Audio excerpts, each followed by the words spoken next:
Good evening, everyone, and welcome to Anderson County TV. We are here tonight for live basketball action where your Anderson County Mavericks take on the Scott County Highlanders. We're excited to be back with you. We've covered a couple of games already this year, and they're finishing up the presentation of the colors. And the ROTC always does a wonderful job with that at all the different sporting events and community events that they show up at. And so hats off to that program. It's been around about 25 years now, I guess. But we're just glad to be here with you tonight. As you can tell, one of our seats is not filled. He has I the promise I bathed. I mean, it's not just, he has the flu.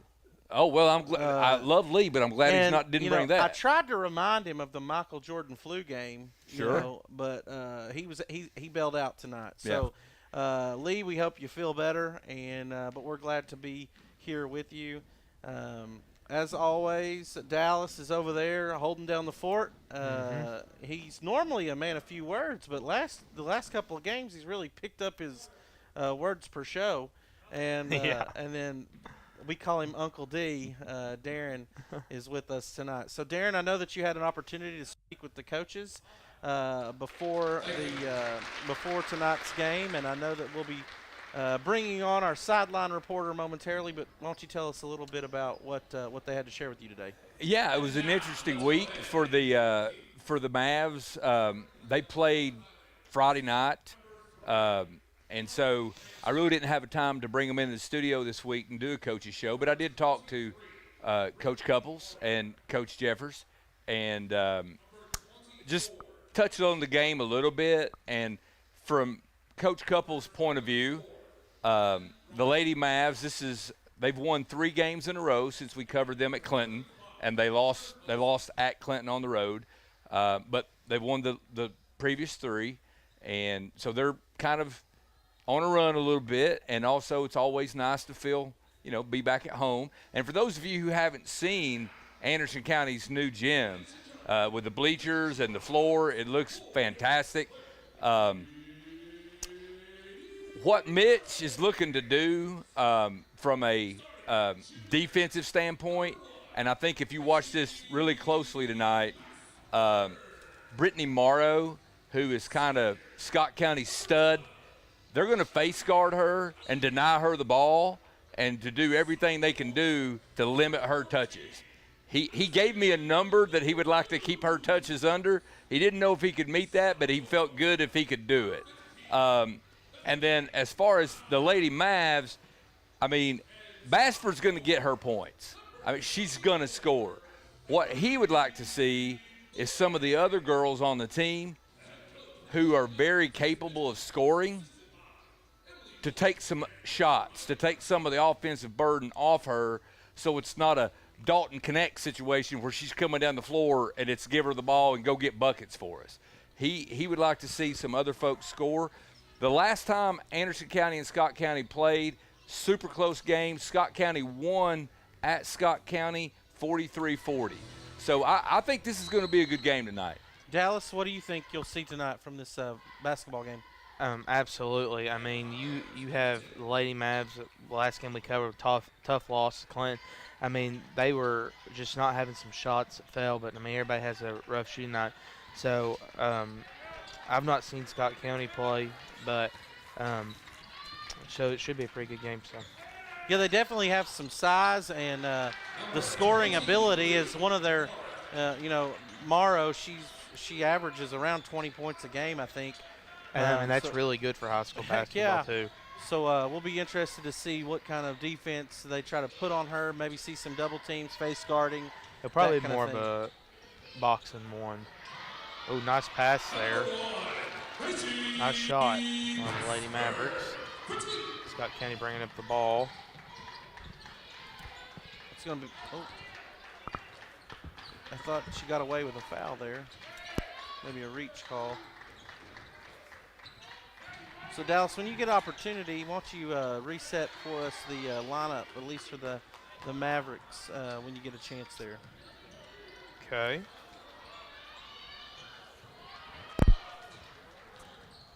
All right, for the Lady Mavericks, we have number 1, Macy Bashford. Number 12, Bethany Lau. Number 14, we have Addison Grooms. Number 4, we have, 24, Emery Bullock. And then number 12, Shelby Kelly. And Kelly takes a deep three And and knocks makes it down. Good shot. Gonna need some of those to fall tonight. Can't pass that one up. That was a wide open look. You don't get too many like that, and she knocked it down. Big shot there. I like the pressure that Anderson County is putting on the Well, that's the ball. plan. They want to put a lot of pressure. Especially there's another turnover. That's why. I Absolutely. think the more pressure you can put on this Scott County Nice squad, pass. Shelby. probably the more opportunities you're going to have on offense. The number 14. Nice feed inside to Addison Green. Again, this Anderson County Lady Mavericks team is a young squad, but they have a lot of talent, a lot of young athletes. I mean, they can run the floor well. Sure. So I think Anderson County has some good years of basketball ahead of them on this ladies basketball team. Seems like they're wanting to dictate tempo, push when they can, but if it's not there, walk the ball up, run your offense, and work for a good shot. Nice shot by Bethany. Nice there. floater there. Lau with the floater.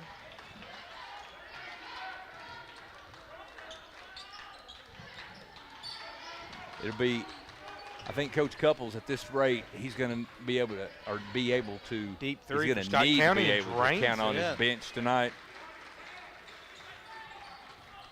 He's going to need to be able to count on his bench tonight because if he is putting this kind of pressure, girls are going to get tired. You're going to have a break. Well, let's call her the anchor or the fourth in this group. BJ is, I think she's joined us via the phone. BJ, are you there? I am. Now, And hopefully this will be the last one I have to do through the phone. BJ is recovering from some surgery. So how is therapy going? I'm moving my arm, so that is a positive. Well, there you go. Maybe you can get to the point where you can, smack Jonathan with it. We'll see. Okay, all right. So we're early in this basketball game, BJ. What are you seeing from these squads, and what do you expect to see out of these ladies tonight? Well, I've already seen that it's a very fast-paced game. I think that if they can keep up the pace, the Lady Mavs are doing a great job at getting some steals and turnovers in the game, so that's going to be the big thing that will really decide. Yeah, and they're going to have to keep Scott County from hitting deep threes like that. Well, I was going to say, you'd also like to see them limit the offensive rebounds. I mean, you did a pretty good job to force a long shot. They got the miss. You got to secure that defensive rebound, which we didn't. And Scott County got another chance, and they capitalized. Well, Scott County inside the paint outsizes our girls. I mean, they just so being able to come up with those rebounds that you need is going to be difficult tonight. They're going to have to work for position and do a good job boxing out.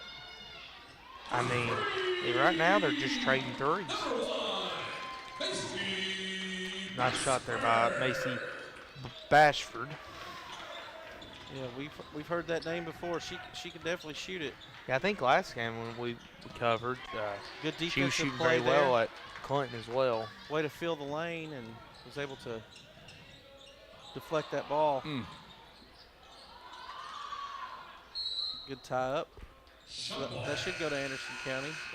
Little history lesson for some of the people that are a little longer in the tooth. Rusty Yaden, the coach for Scott County, is coaching the boys and the girls, and was an absolute legend. When I was in high school, he played for Scott County, and when we went up there, we threw a boxing one at him, triangle and two. It didn't matter. I mean, Rusty, you take away his dribble, he'd just shoot it from further out. If you try to get up under him and take away his jump shot, he'd put the ball on the floor and go by you and score. He was just a machine. Way downtown. Bashford with another three. Coach Couples has got to be excited about the shooting performance so far tonight of this Lady Mavericks basketball squad. Oh, good. Oh, Ooh, I'd like to see wouldn't we? yeah, I guess, what are we, 5 miles away? I guess he had the better view, but I think I'd like to call that a charge.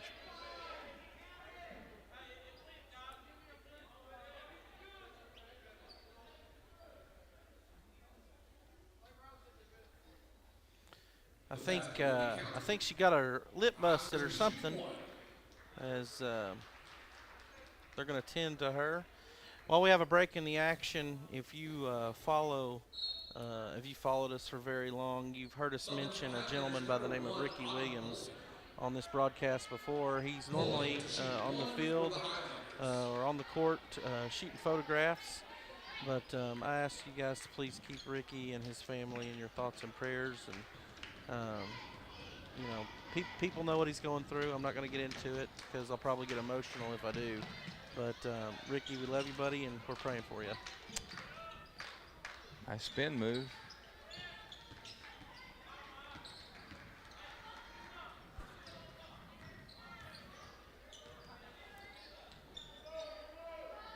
Oh, thought she was going to pull it right there. Nice move. Wasn't able to finish, but good ball movement there. Anderson County keeps it. I like what I'm seeing. I like the energy level I'm seeing from the Lady Mavs right now. Yeah, Scott County is tough. I think they're like undefeated in the district. If I remember that right, I don't think they have any losses. They're a tough team. It's just be a big win for Anderson County. Well, you know, as you get deeper into the season, I think your conditioning definitely improves. And, you know, Anderson County should be able to run the floor better than the last time that we saw them. There's your shot. Oh. There's your shot. Bashford. Is that Bashford? No. No, that wasn't Kelly. Bashford. Kelly. They both have pink shoes on.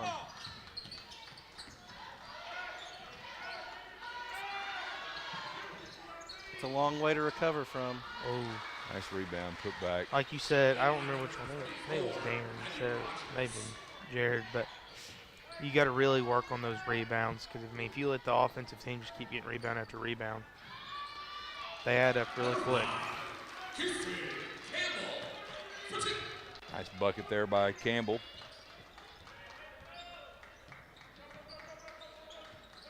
Oh. She's got to fully come over. Coach Couples is wanting the same thing. Don't hurt your hand, Coach. I think this is the first look at those fancy new bleachers over there. Yeah, they look great. If all Floor those looks people great. weren't So- sitting there, you get to see what the gray seats spell out. That's what I was about to say. Is it like, I think it says Mavs. so I didn't know if it was like season tickets or. Nah. That would be pretty cool, though. I like the pressure the Lady Mavs are applying here. They're gonna get up in their business tonight. Good Ooh, steal. nice steal by Shelby. Nice Kelly. trap in the corner, forcing Emery the Bullock turnover. bringing it up. Good ball movement. Rashford, nice pass. Now that should have been a foul. I'm sorry. I normally don't, but she tapped her. And for Highland number 24, Strunk.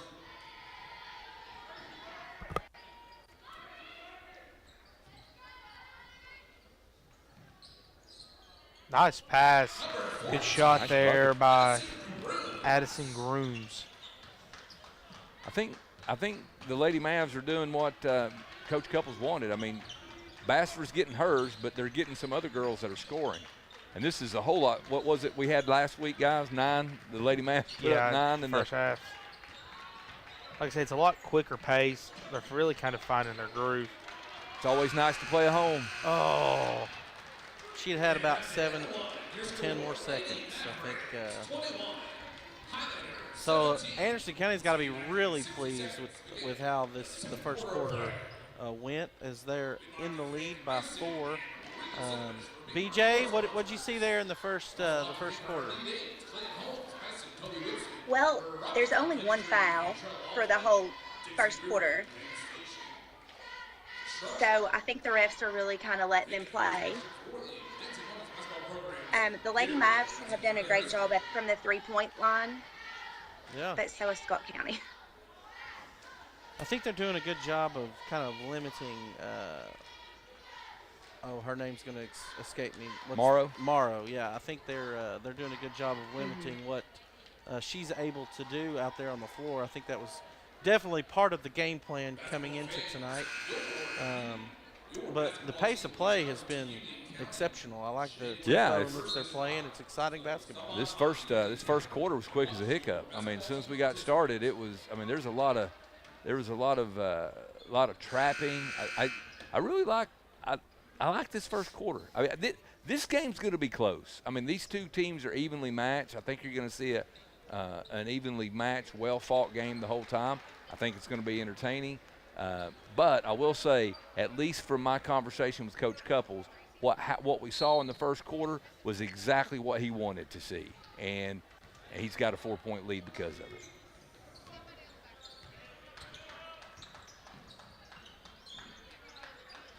Lady Mavs are showing a lot of energy on the rotations. And it looks like they're running a 2-3 zone. Oh, nice pass. Good shot there by number. Impressed that she was able to hang on to that pass. It came in there pretty quickly. Lau with the basketball. I can't see the Scott County numbers too well in I front. can't either. Yeah. Is it 25 or 15? 35. 35. That is Connor Hutston.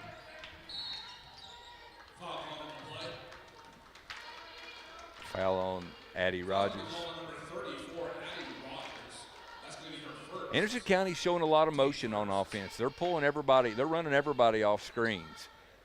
So far, you know, nobody's really putting the ball on the floor and creating their own shot. They're running motion and running off screens and getting the pass and, you know, getting those open shots that way. Good tie up there by the Highlanders, but it'll stay on this end of the floor.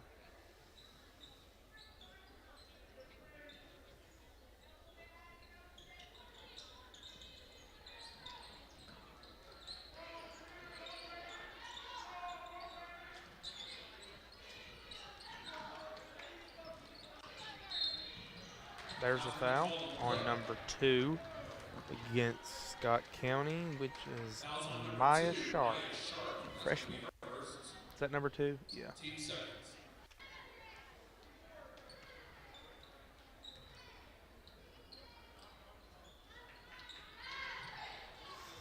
Lady Maverick trying to bring the ball around. Bethany Lau goes up for the shot, comes up a little short. What do we have to call? Jump ball. It will be Scott County's ball. The Lady Mavs are 10-9 overall, 4-2 in the district. Like I said, if they could win this, that would give Scott County their first loss in the district. And a split with them, so. Yeah, which could be very crucial near the end if they end up being tied in the district, having to do a little tie. I think the boys are 6-1 in the district. Does that sound right? 5-1 in the district. 6-0. Excuse me. 6-0 in the district.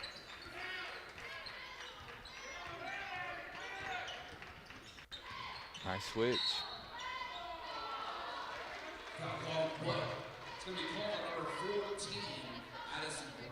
I like the Lady Mavs are guarding. They're really extending their defense. I mean, you're picking up people, you know, pressured defense right past the timeline.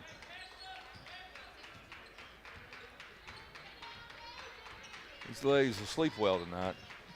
Good crossover. Ooh, nice pass in the corner. A little long, but rebound. You gotta. She's doing a good job trying to box her out. They're extending that defense, and they're getting out of rebounding position a little bit. They're going to have to get back and help on the glass. Nice pass out. Lady Mavs working the ball around.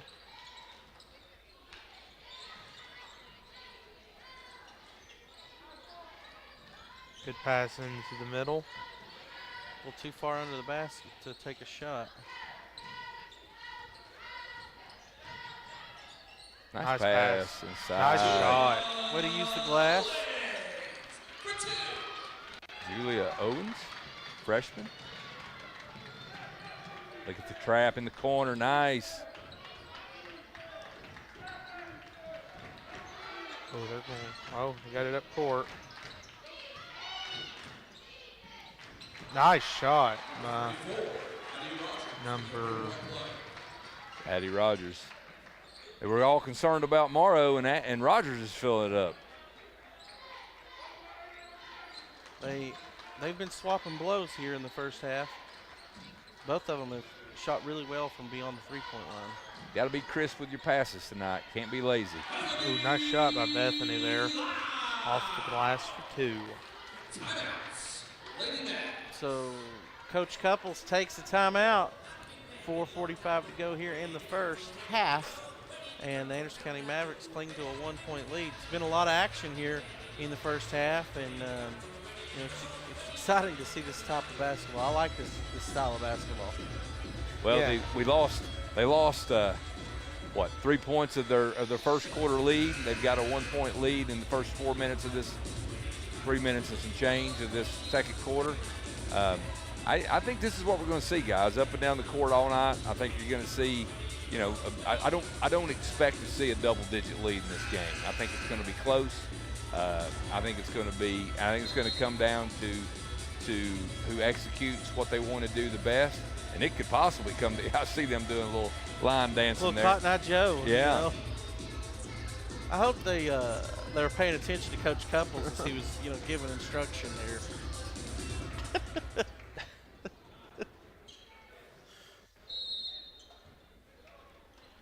Maybe that's part of their, workout routine. Do a little line dancing. Who knows? Work on that footwork. I've heard of football players taking ballet. That's a walk. Yeah, she hopped with it.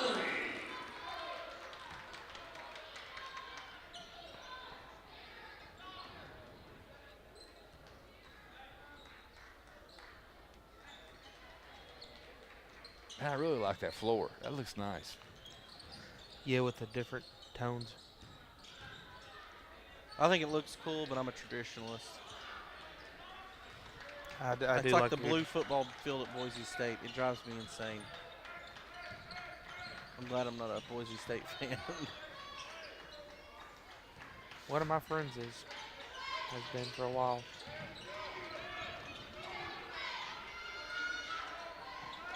A little short there on the 3, but it will be Anderson County basketball. I like the way the Lady Mavs are extending their defense, but it's making them a little bit vulnerable to those corner threes and also those offensive boards. Yeah. They're getting. I mean, I know sometimes you got to pick your poison, but I'd like to see them do better on the glass offensively. Nice shot from the elbow, a little long. Highlanders pick it up. She doesn't have numbers, but she's going to take it to the glass, They're letting them play tonight. and it'll stay on this end of the floor. So I don't call it, I guess. So 35 for the Highlanders will inbound the basketball. Ooh. Hudson. Wide open for 3 It's a and deep three. drains it. That was a deep 3 as well.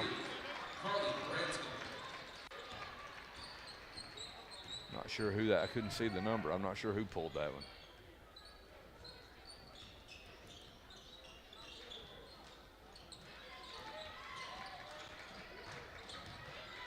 (27-25) Scott County.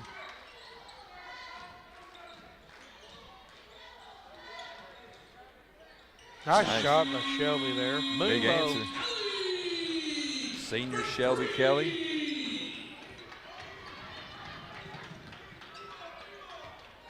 At some point, these teams are going to go cold from beyond the arc. At some point during this game, I think it'll really come down to who's playing the best defense because we're going to Boy, start they're running driving the hard. basketball.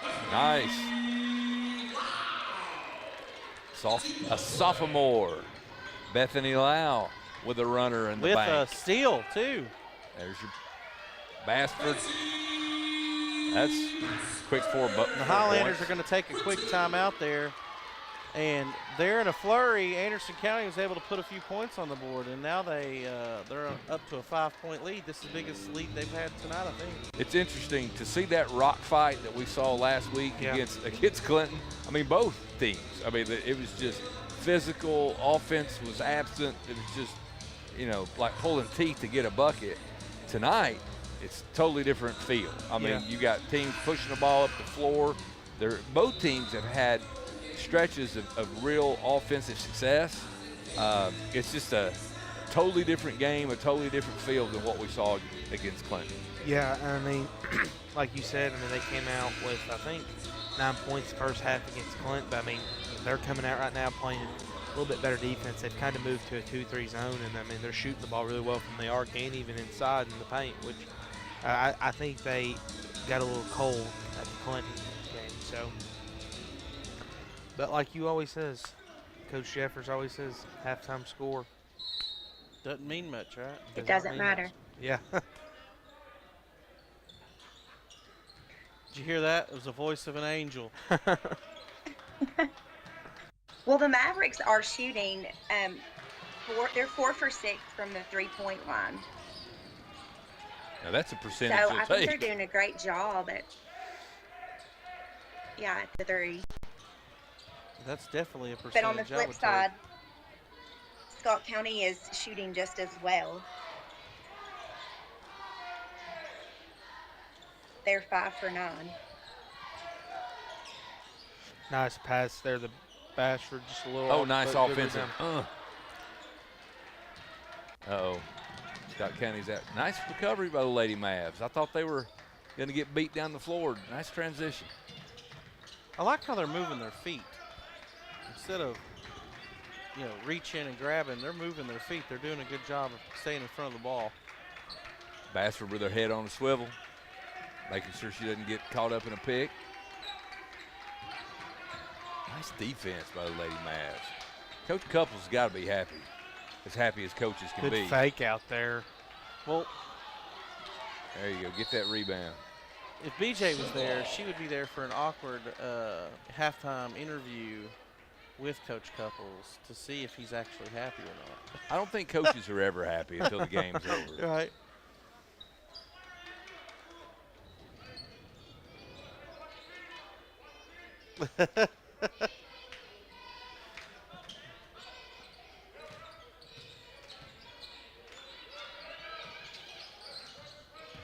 I'm going to see if I can bribe Ryan here a little bit later to see if we can't get that Tennessee-Kentucky game on the TV here at the station. Comes on at 7, by the way, Ryan. Just, Yeah, I can't remember the last time I've seen the 3-second call in any game, high school, college. Just stand in the lane as long as you want. yeah.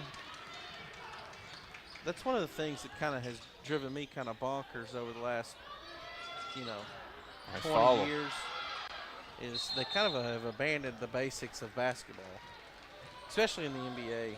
Nobody calls travels. I mean, LeBron James walks up half the court doing all these hand motions and never dribbles the ball one time. That was Russell Westbrook.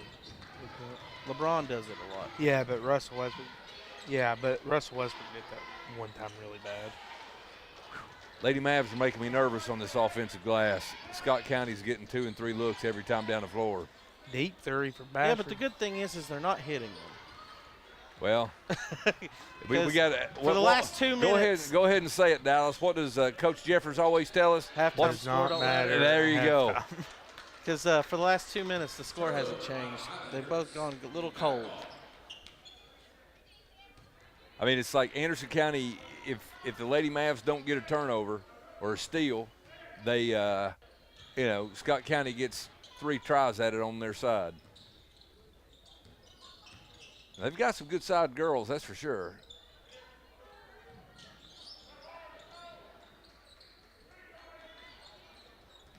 So Anderson County looks like they're waiting to take the last shot. Got a foul. A little surprised by that call. That's not been one they've been calling much tonight, but it will send Lau to the line to shoot 2. opportunity to extend this lead out to 7 points with 5 seconds to go here in the first half. Exciting first half of basketball. Left that one a little short. Well, their legs have to be a little tired. They've run the floor, and I don't know if Lyles came out of the basketball game. I think she has for a little bit.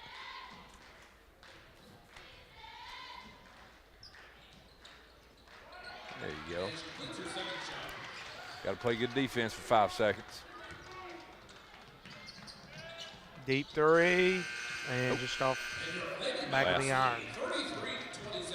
Guys, we're on Anderson County is on a pace to score 66 points. Yeah. And from what they did, the last game we covered, this is just unbelievable how much more fluid their offense is tonight versus – and this is, Scott County's a good team. Yeah, I would have to go back in the archives to confirm this, but if they were to get to about 60 points, that might be the most points scored in a girls' game that we've covered. Yeah, I don't know, but it's tonight the offense it's more fluid, the passing's crisp, but they're creating some more opportunities with the steals and the turnovers too. They're getting more. And the more shots looks. are falling. Yeah. So I think Coach Couples, if you go back and you look at, again, they've won 3 games in a row since they lost that one at Clinton. They're playing at home tonight. They have limited Morrow's touches, which is one thing. Now, some other girls for Scott County, Rogers and some others have picked up the pace. But, the last game they played at Scott County, the final score was 43-40.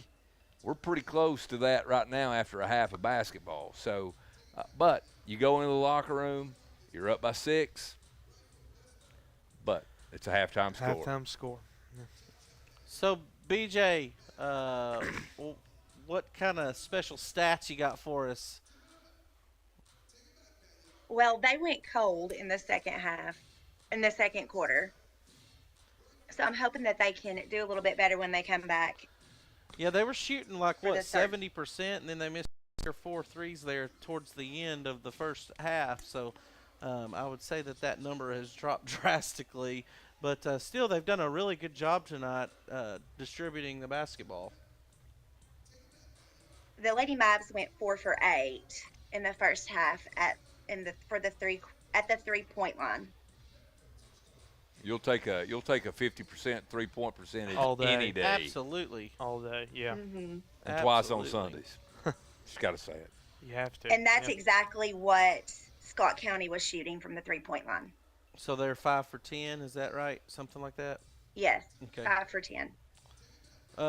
Well, I do have a question, BJ. We haven't talked about this yet tonight. Do you have BJ's Brain Buster for us this evening?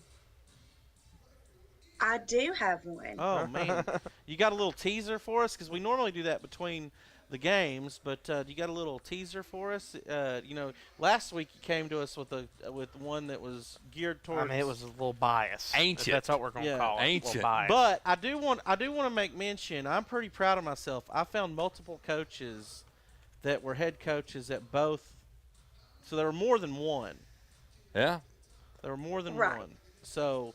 So tonight's question actually has to do with a former Lady Maverick. I usually do Is her for the her last boys team. does her first name start with a B?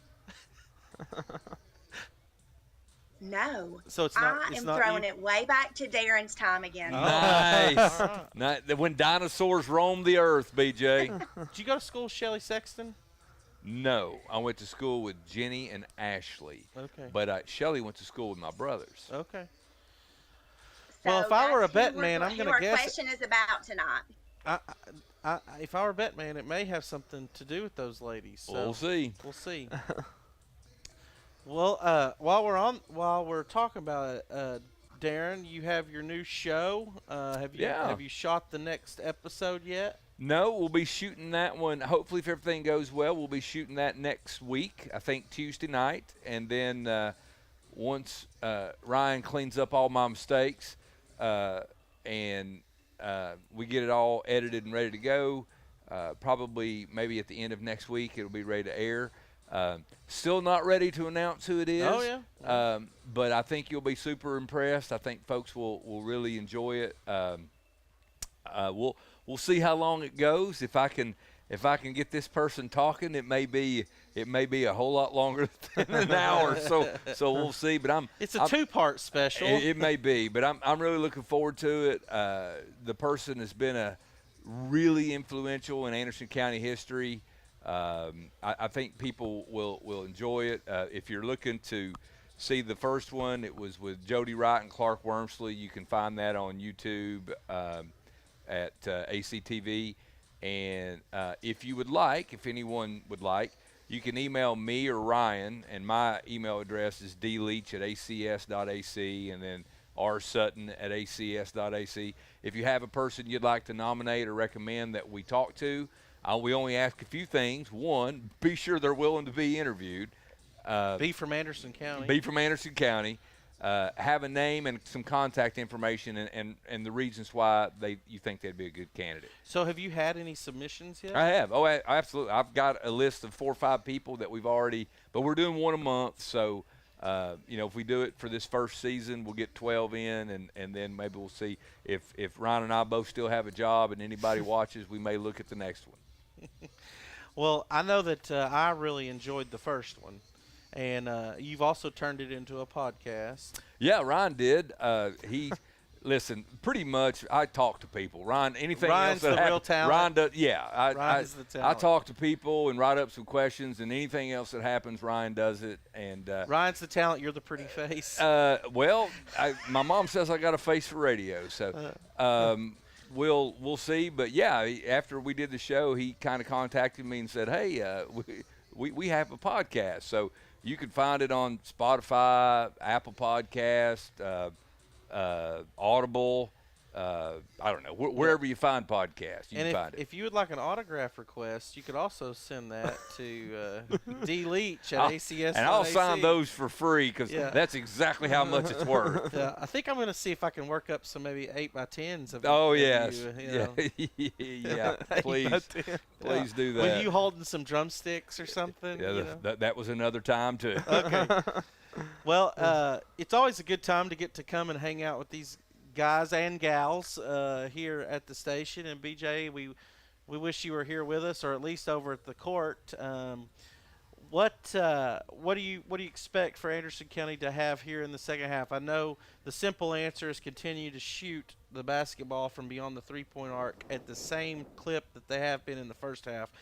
But besides that, what are some keys to success here in the second half, BJ? If I'm Coach Couples, I am telling those girls in the locker room that you need to get position in the paint when they shoot. You have got to box out. You have got to rebound. Yeah, I like the effort. Some of the effort that they had on boxing out. Especially the one instance that I'm thinking of right now. She was just the other girl was just a lot bigger. She's just in better position. But BJ, if you saw the same thing that I saw, and I don't really know how you fix it, I'm not a coach, but I thought Coach Couples had his girls extend the defense really well, picking up Scott County early in their offensive possession. But I also thought that got them out of position for rebounding. So it's like, you're picking your poison there. I think that they did a really good job at protecting the three-point line. And if I'm Scott County, I'm going to continue to go in the paint to try to get some success there and hopefully to draw them in so they can open up the three-point. Yeah, I think Scott County, to their detriment, has had 35 on the court for a little bit too long. I think they should be a little more strategic about, because the pace of play they were playing, she's not going to be able to run the floor like that the whole game. But her size is a disadvantage to Anderson County on the inside. Yeah, she's Absolutely. She takes up space and is a good rebounder. Well, we look forward to getting this second half underway as we're here. If you're just joining us, thank you for joining us this evening here on ACTV. You can watch us on so many different platforms. We have Facebook, YouTube, and the YouTubes, and we're obviously here on Anderson County TV. We have an app on the Roku. That Channel, was it 1083 now? Yes, yeah, correct. 1083, and so we're just thankful that you guys give us a platform to do this and to support these programs. It's something that we all, we have a love for sports in common here, but we also, more importantly, like supporting the student athletes And showcasing. at both of these programs. So thank you for allowing us the opportunity to do that as we get ready to get the second half underway. Coach Couples has got to be pleased with this first half, and if Anderson County can continue the pace in which they're shooting the basketball and continue to play defense the way they've been playing it, I really think that they're going to come out of here with a W tonight. Yeah, I mean, they're really playing in a 2-3 zone, which is really well worked out for them. I mean, you have two up the top guarding the three-point, and then they just got to work it in. And then also, I mean, they're shooting the ball well, and just like we've been saying for the last few minutes, I mean, they just really got to work on the rebounding. I gotta give a tip of the cap to Coach Couples. I mean, again, I can't stress this enough. He's 7 points away in the first half from equaling his points scored in their last contest, which was just, I think, December 17th was the last time they played. So, I like the adjustments that he's made, and I think he's got his girls. I think he scouted this game well. And it looks like the Lady Mavericks have started with the ball the second half. Out of bounds. Going to stay with the Lady Mavs.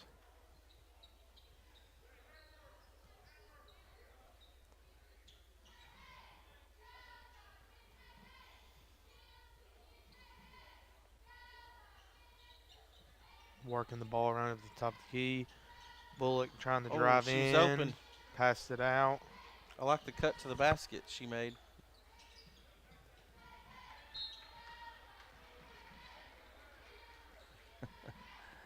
I think that was Emery. I think she's like, did you not see her run into me?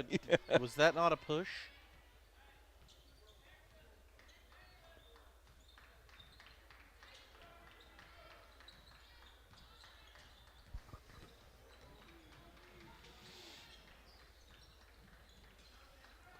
Be nice to see what adjustment Scott County. Well, there you go, working the ball inside. Be nice to see what kind of adjustment Scott County makes, or interesting.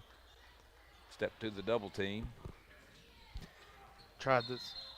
Ooh, backcourt. Yep. Goes into the books as a turnover. Nice. I really like what Anderson County's doing. I mean, that's nice ball pressure. I mean, forcing it's that working error for them. Yeah.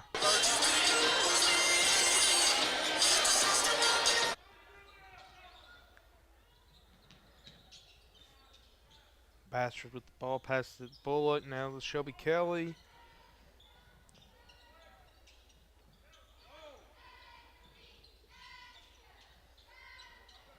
A couple times Anderson Oh, County. nice pass. Give and Oh, go. just a little long off the shot.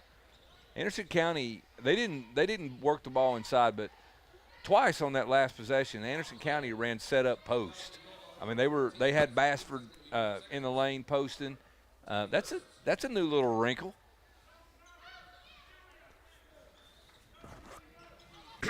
Ooh, that turned over there.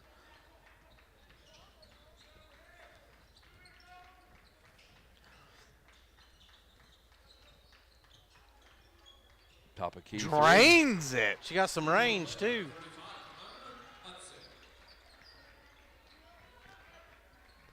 Connor Hudson. Nice ball fake. Oh, nice Good pass inside inside. pass. I like the unselfish basketball that they're playing. Yeah. There's no iron team. But there is me. And Anderson County's pushing again. Oh, wide open lane. You know, somebody's got to stop the ball. If they don't stop you, keep going. You know, I got to give Scott County a little credit. I mean, Coach Couples has specifically taken Morrow out of the game as much as he can, but Addie Rogers is really filling in the gap. Yeah, she has stepped Not up. just scoring, but rebounding and defense. See, Well, there you go. Making me look like example a prophet. A. So we got a Put foul. a foul on her. I believe that was Owens on the drive, going to the line. I think that's her second foul. Wow. Addie Rogers, I just looked at it. She's a freshman. Yeah. She's a tall girl. Knocks down the first one.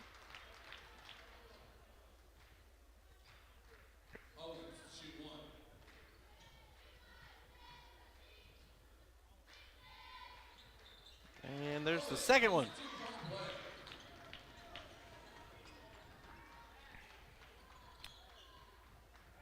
(37-32) Lady Mavs. 5-point lead. 5 minutes to go in the third.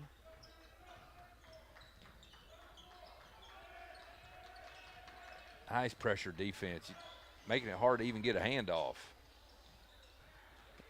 She did a good job getting to the basket, though. Offensive rebounds. Got to secure those defensive boards if you're the Lady Mavs.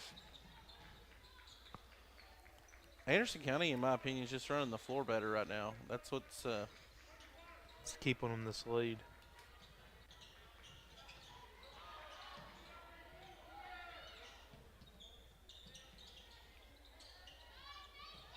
Nice shot there. Left-handed. Man, if you can shoot with either hand, that's good Game night. changer. Oh, man. A whole lot harder to guard if they don't know which shoulder you're going to turn to.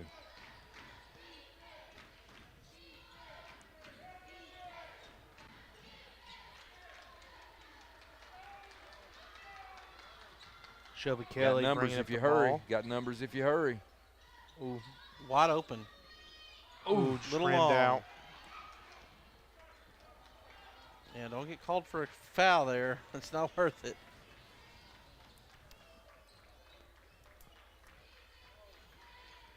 Got his screen at the top. Hey, BJ, are you with us? Deep I am. three.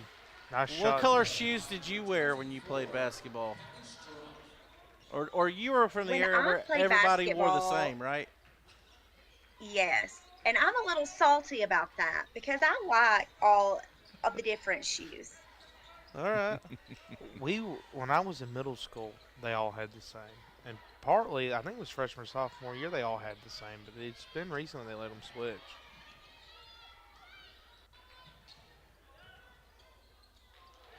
Ooh, Nice nice block. block shot there. That Morrow. Morrow bringing up the ball. I guess you had the athletic house rep stop showing up. And now everybody wears Our their own coaches told shoes. us if Converse was good enough for the Apostle Paul, it's good enough for you. Did you get yours at the Five and Dime, Darren? Right there in Lake City. Yeah, the Five and Dime. And we went over to even- Chapman's restaurant after we were finished. Even for golf, they even make Jordans now for golf. Jordan yeah. ones. So, That's something that's awesome. You watch that TGL yet? yeah, It's it's cool, interesting. man. I think it's cool. I think it's cool.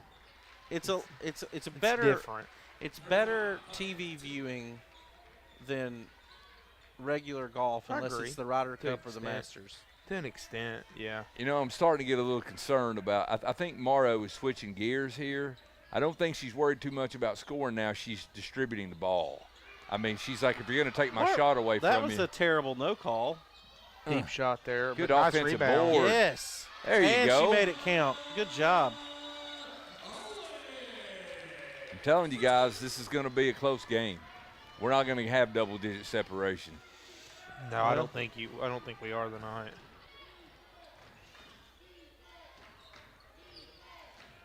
You know, in the short amount of time relatively short amount of time that Coach Couples has been the head man of this program, he's done a fantastic job with these young ladies, and There you go.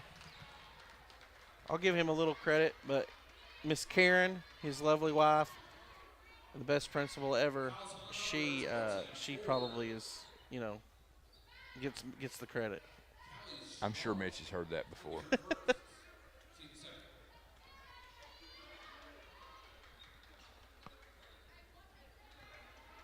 43-39, a buck 17 to go in the third. Just stand there. They don't call you for 3 seconds anyway.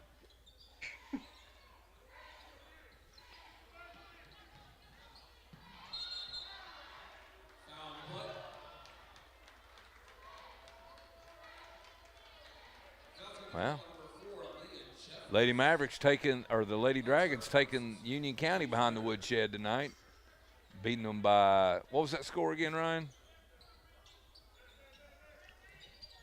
42-27 in the third.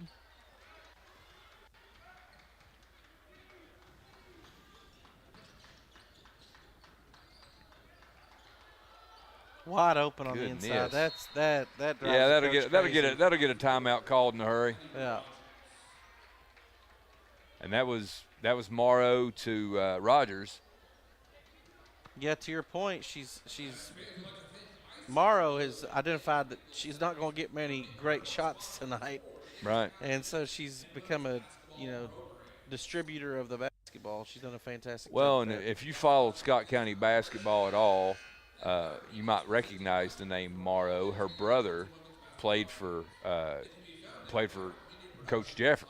Yeah, Trey Morrow. He's my age. Yeah, He's and a- I he's a year or believe- two younger than me. I believe he is right now. I think this is right. I think he's playing ball at Bryan, maybe. That's right where now? I think he signed in high school, but I have no earthly idea. So they got like a lot of people in Scott County. They got basketball in their blood.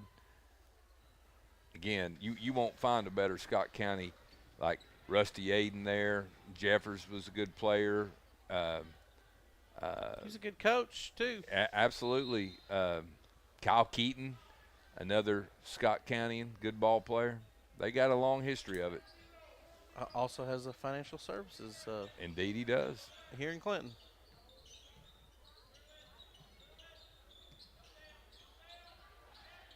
Goodness. It's like demolition derby there at the foul line.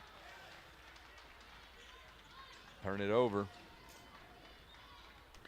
How many free throws have we seen tonight? Maybe 6? 8? Whistles are optional now. Okay. They didn't have to bring them out.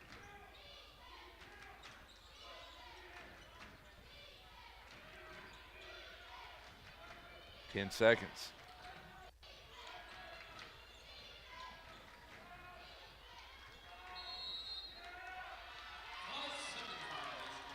Oh, called her for 5 seconds. You were preaching at them and they heard you. Well, that was holding the ball for it wasn't in the paint for 3. Yeah, but she counted something. Wow. It's a nail biter. After 3, Lady Mavs lead by 2, 43-41.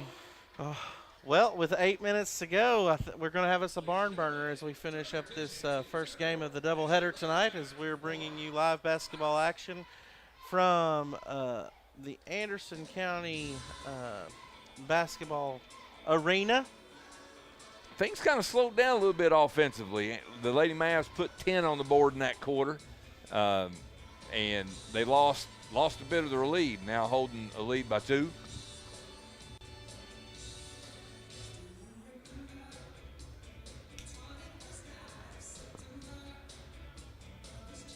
Do you remember when this song came out, Darren? Oh, yeah, Earth, Wind, and Fire, baby. Oh.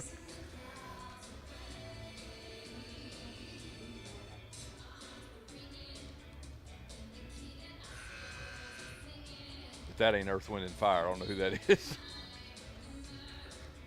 That was Darren back in the day. I think this is from the soundtrack of Sing. I'll take your word for it. Oh.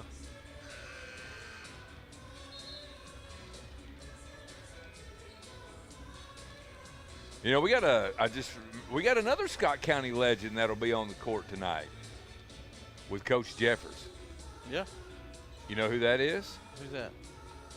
His defensive strategist. Oh, yeah. Yeah, defensive strategist. Yeah. Tony Lambert. I mean, we refer all of our deeper questions to the philosopher.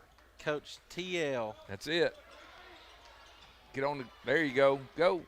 Got numbers. I don't know how true this story is.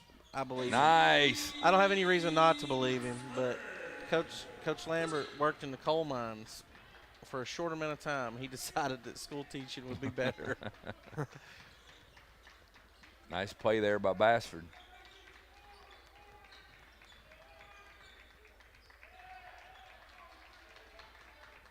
Lady Mavs working hard on defense again.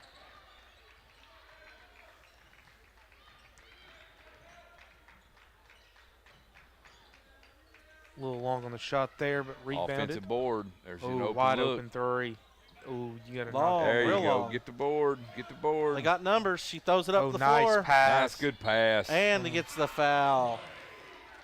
Yeah, good play there by the. Coach Couples has turned his girls into Showtime Lakers tonight. I mean, they get the ball off the glass and they turn around and go.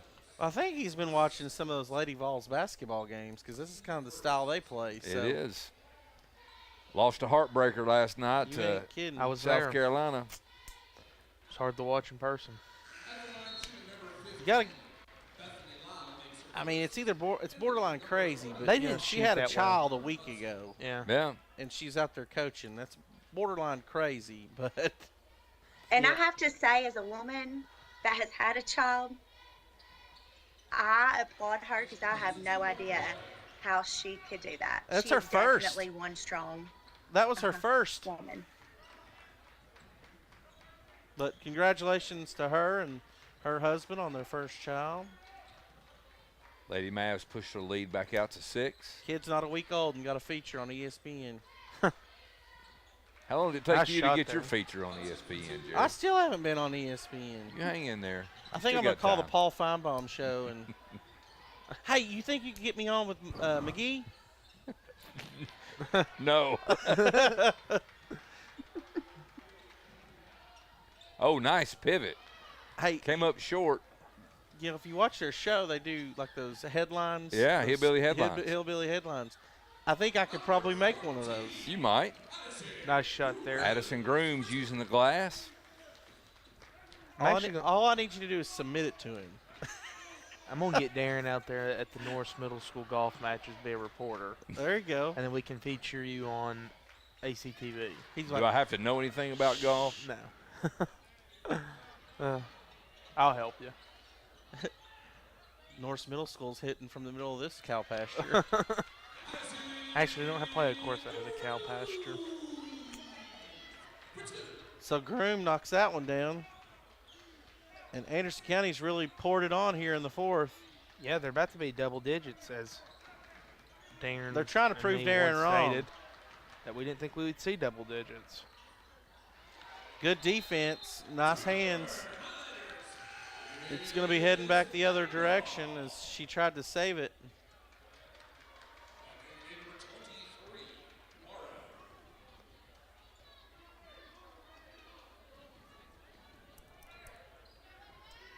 This would be something. If they could push this out to double digits, make your free throws, play good defense, you can win this one. Well, there you go. That'll get them back in. That's Morrow with the steal and the bucket.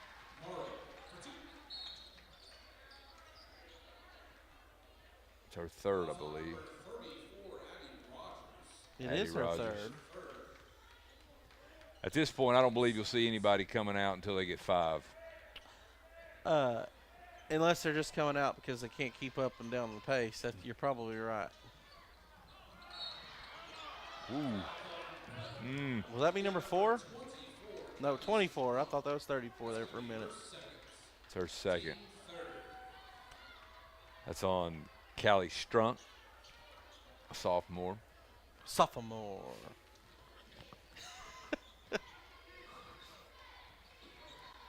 Five minutes to go.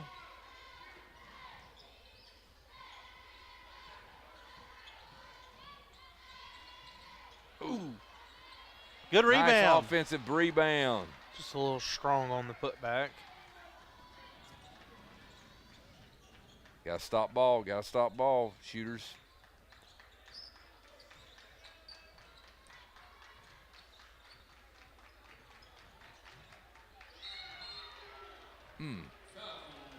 All right. Be thinking about your player of the game.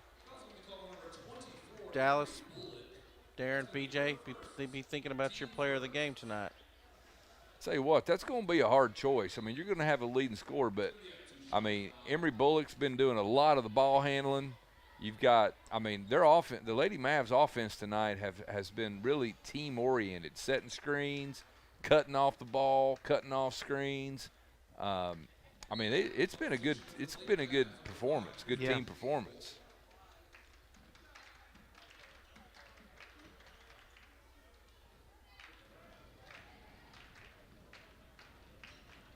Got Campbell checking in for Anderson County, a senior.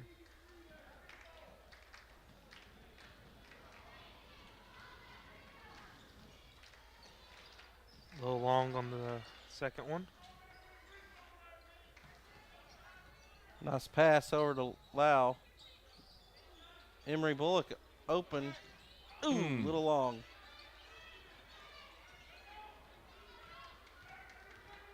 Campbell lost the height advantage there. You got to stop the ball. Well, she tried. Prefer you stop it before they get to the glass. 47-51. Lady Mavs could use a bucket right here on this possession. It'd also be nice to use some clock, too. Little long. Big rebound and put back by probably one of the shortest people on the court. And she's working hard inside, though. Campbell working hard as a senior. Boom, give her that charge. Oh! And now she's moving her feet. I think that's a good call. She's moving her feet. They can disagree, but that's not exactly what I saw. So, and if you have a problem with that, you can email me at dleach@acs.ecu. That's it. We'll get back to you in 1 to 3 business days. Yeah, 1 to 3. That's what I'm going to get. I'm going to get a forward from Darren. He's going to forward.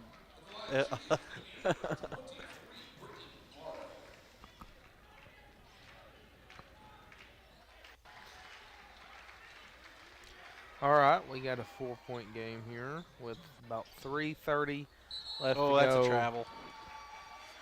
That's a travel. Unintentional turnovers. I mean, I guess all turnovers are unintentional, but what am I trying to say there? Unforced. Unforced error? Unforced. That's the word I was go. looking for. Unforced.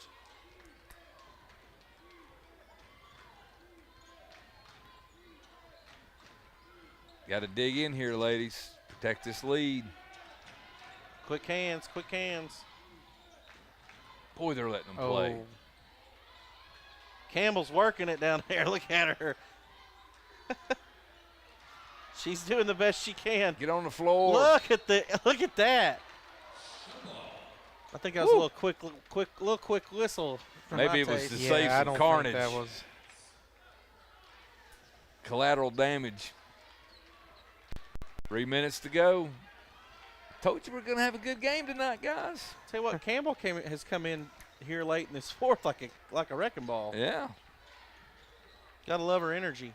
No need to be in a hurry here. No need to be in a hurry. There you go. Put it in the cooler a little bit. All right, here comes the pressure. Get Bassford. Go to your score. Nice job. Nice take.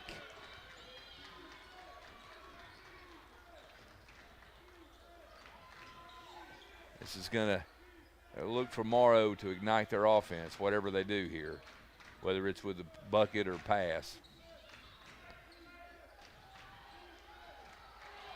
Man, look at Campbell. I told you. A defensive force. Good pass. Good rebound. A big bucket. Big bucket. Swell that lead back up to 8. I think with 2 minutes to go, that might be the final nail. We'll just have to see as long as they don't hit any threes. They're running out of time. Oh, maybe that's 3 the tough old-fashioned old-fashioned way. way. Old-fashioned three-point play. At least an opportunity for such. Did y'all have and ones back in the day, Darren? Uh, I don't think they called it. well, yeah, I'm not sure we said that yet. Line to shoot number 23, Morrow. We got a basket, and now we're going to take a penalty try. Told you. We had to bring the step ladders out to get the ball out of the peach basket. That was so funny. The peach basket was a good one.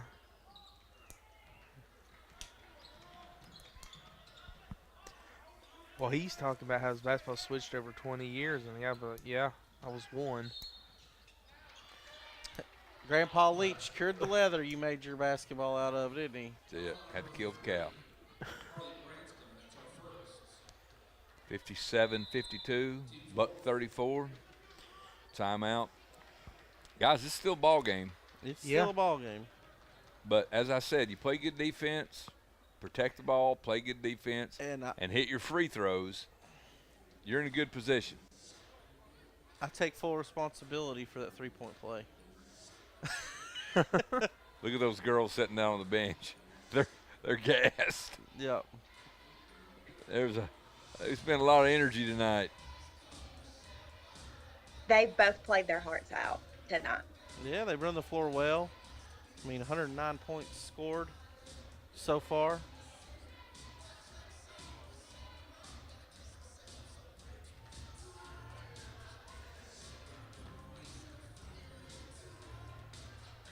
BJ, what's one game that you remember from your time playing? What's one game that sticks out to you?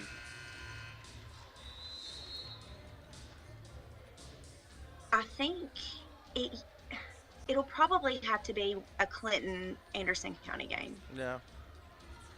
Yeah, those always were the talk of the town for a week, right? Absolutely. And I remember my sophomore year, Your sophomore I think year? I had the flu She had a flu game. and I still came to school so I could still play. And that's why they had to call school the next week, because you were Wow. That's exactly right. Man. No, we didn't get flu days when we were in school. We came to school. back in my day. I think I was Although I from the jury don't that want started Dr. the flu Parrott to hear days. that right now. As a school teacher, you don't want Dr. Parrott to hear that, right? I don't know. And all of the other school teachers are like, I cannot believe BJ just Yeah. Oh. All right, we got us a three-point Okay, game. listen, I'm Little not early dagger I'm not call there. I'm not taking credit for that one. Little early dagger call there. It wasn't dagger. It was a nail.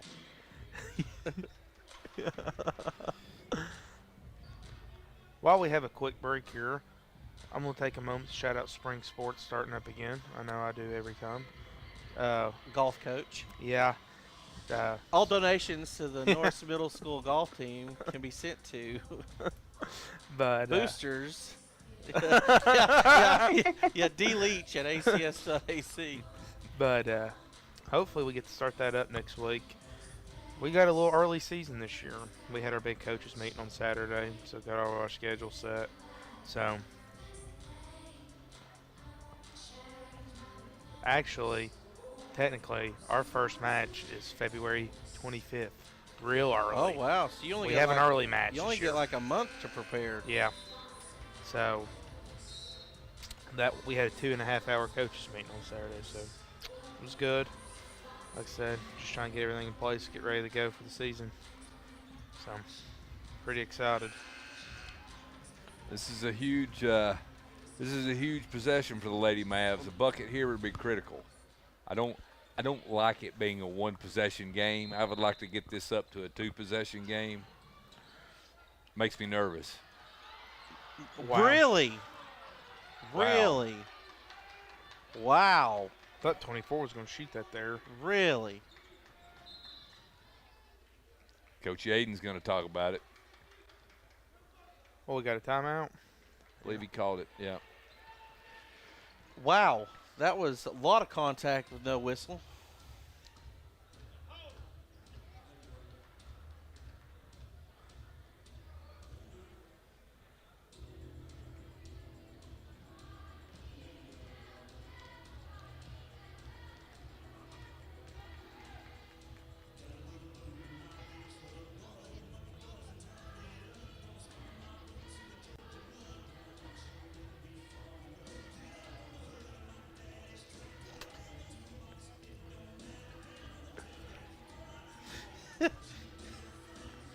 He's doing it right now. This is a huge possession in this game, pivotal. Be interesting to see what Scott County's going to run.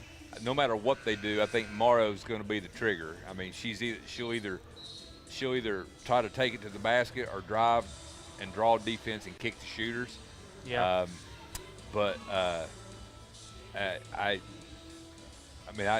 This is Anderson County gets a stop right here. This is critical. Yeah.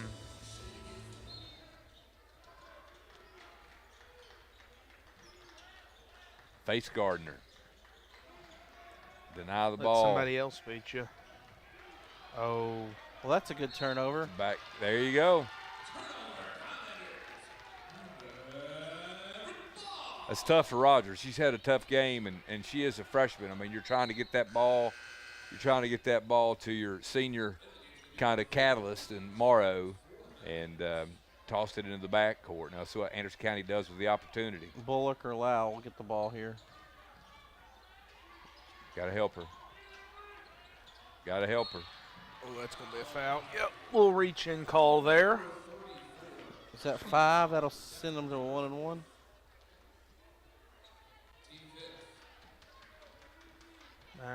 Yeah. Yeah, that's a quick. Or it's not 1-on-1. It's 2 shots. Campbell, a senior. Yeah. Big throws right here.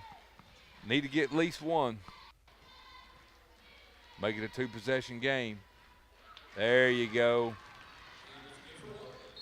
Technically, it's still 1 possession and 1-3, but Oh, semantics.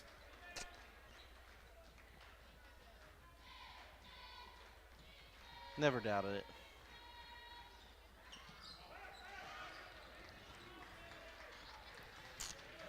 got to make free throws right here at the end of the game. There.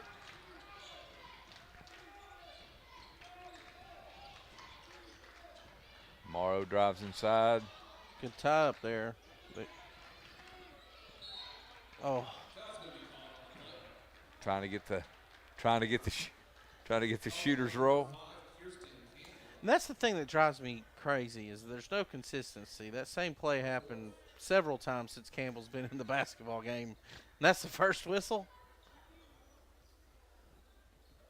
35 seconds to go.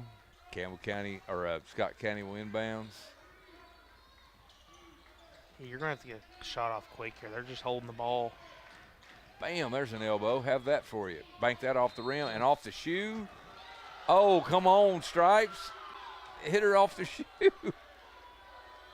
I thought it hit off Anderson County's leg. 27 seconds.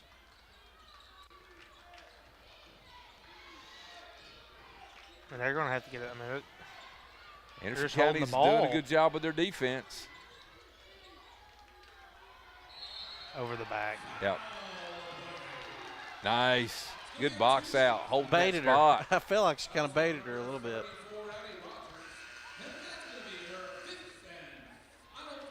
Oh, that's 5 on Addie Rogers. That hurts Scott County. She's It been does. their scorer tonight.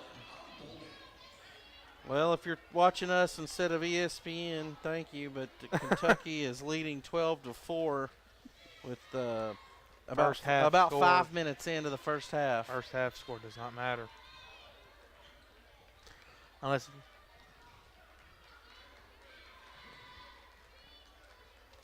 Another score of interest is the Lady Dragons come up with a dub tonight against the Union County, Don't foul. 59-40.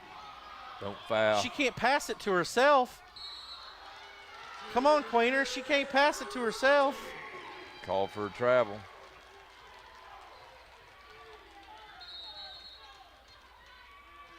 Anderson County calls the timeout. It's a big game tonight for the Lady Mavs. yeah, I've got to give a big salute to Coach Couples. I think he had a good game scout on this. I talked to him yesterday afternoon, and he told me what he was going to do, which was face guard Morrow all night, try to limit her touches. And I think I think the Lady Mavs did a good job of that. They forced other people to beat them. I mean, Scott County had some bright moments. You know, I mean, Rogers played well tonight. They got some key buckets out of Hudson, but I mean, Lady Mavericks are, you know, they're going to split. Looks like they're going to split this season series with Scott County. Yeah. I mean, that could be very crucial going down to the end of the season. You got a tie. Heck yeah. District, any district win is a big win. Yep. Doesn't matter who you're playing.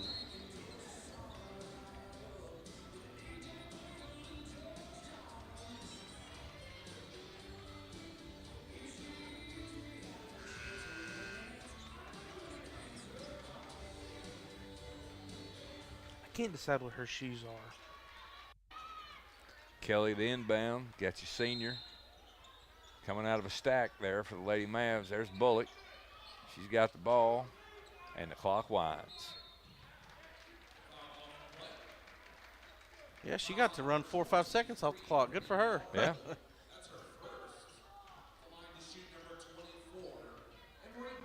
It's academic at this point, whether you lose by 5 or whether you lose by 7. Never heard it been put that way. It's academic. Well, Darren's here to learn you something, you know. Always an educator.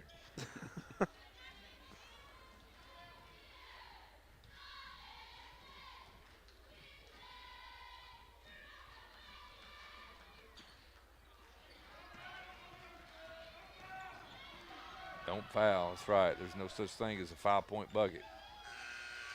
And that'll do it. Good job by the Lady Mavs. Big win tonight over a really good Scott County team. Yeah, I mean, like you said, they were 6-0 in the district. But not anymore. But not 6-1. 6-1. BJ, we're going to come to you first. What do you think of that game? I think that the girls did a really good job second half, rebounding, boxing out. I think that their defense was the best I've seen them play this season. Yeah, I was pretty proud of their defense. I think their defense really opened up the ability to score. They got some. They kind of switched to that 2-3 zone, and it really worked for them tonight. They were playing guarding really good at the top, and near the end of the game there, they kind of got a little sloppy with the inside game, but overall it worked out very well for them. All right, BJ, who you got for your player of the game? Who you going to give it to tonight? I mean, that's really tough. I think that a lot of the girls played very well. I think I would give it to Emery Bullock. Okay. Only because she did a great job at controlling the game, bringing the ball up, being a leader in defense. I think that she played really well tonight. All right. Dallas, what do you think? Give me a little recap of the game. Thought it was overall, like I was saying before, very well game. I mean, Harrison County definitely found their shot tonight and really found their defense. Also, I'm going to have to switch my player of the game up. I think we'll go with Bethany Lau. She kind of was very crucial down there at the end. Got a couple rebounds that were very important. Got a couple shots to fall. Played good defense tonight. Yeah, so that's my I player of the game. thought she played good defense. Moved her feet really well. Yeah. Darren? You know, I'm going untraditional here. I'm going to give my player of the game to Coach Couples. I think I think what he did. I mean, I think how he coached them up tonight. I mean, I guess I got a little bit of advantage because I talked to him and he saw what happened to him the first game, and I think he came up with a fantastic approach tonight. Yep. And the girls executed it. If I'm going to pick one of the players, I'm going to have to give it to the team because I think they executed what he wanted them to do perfectly.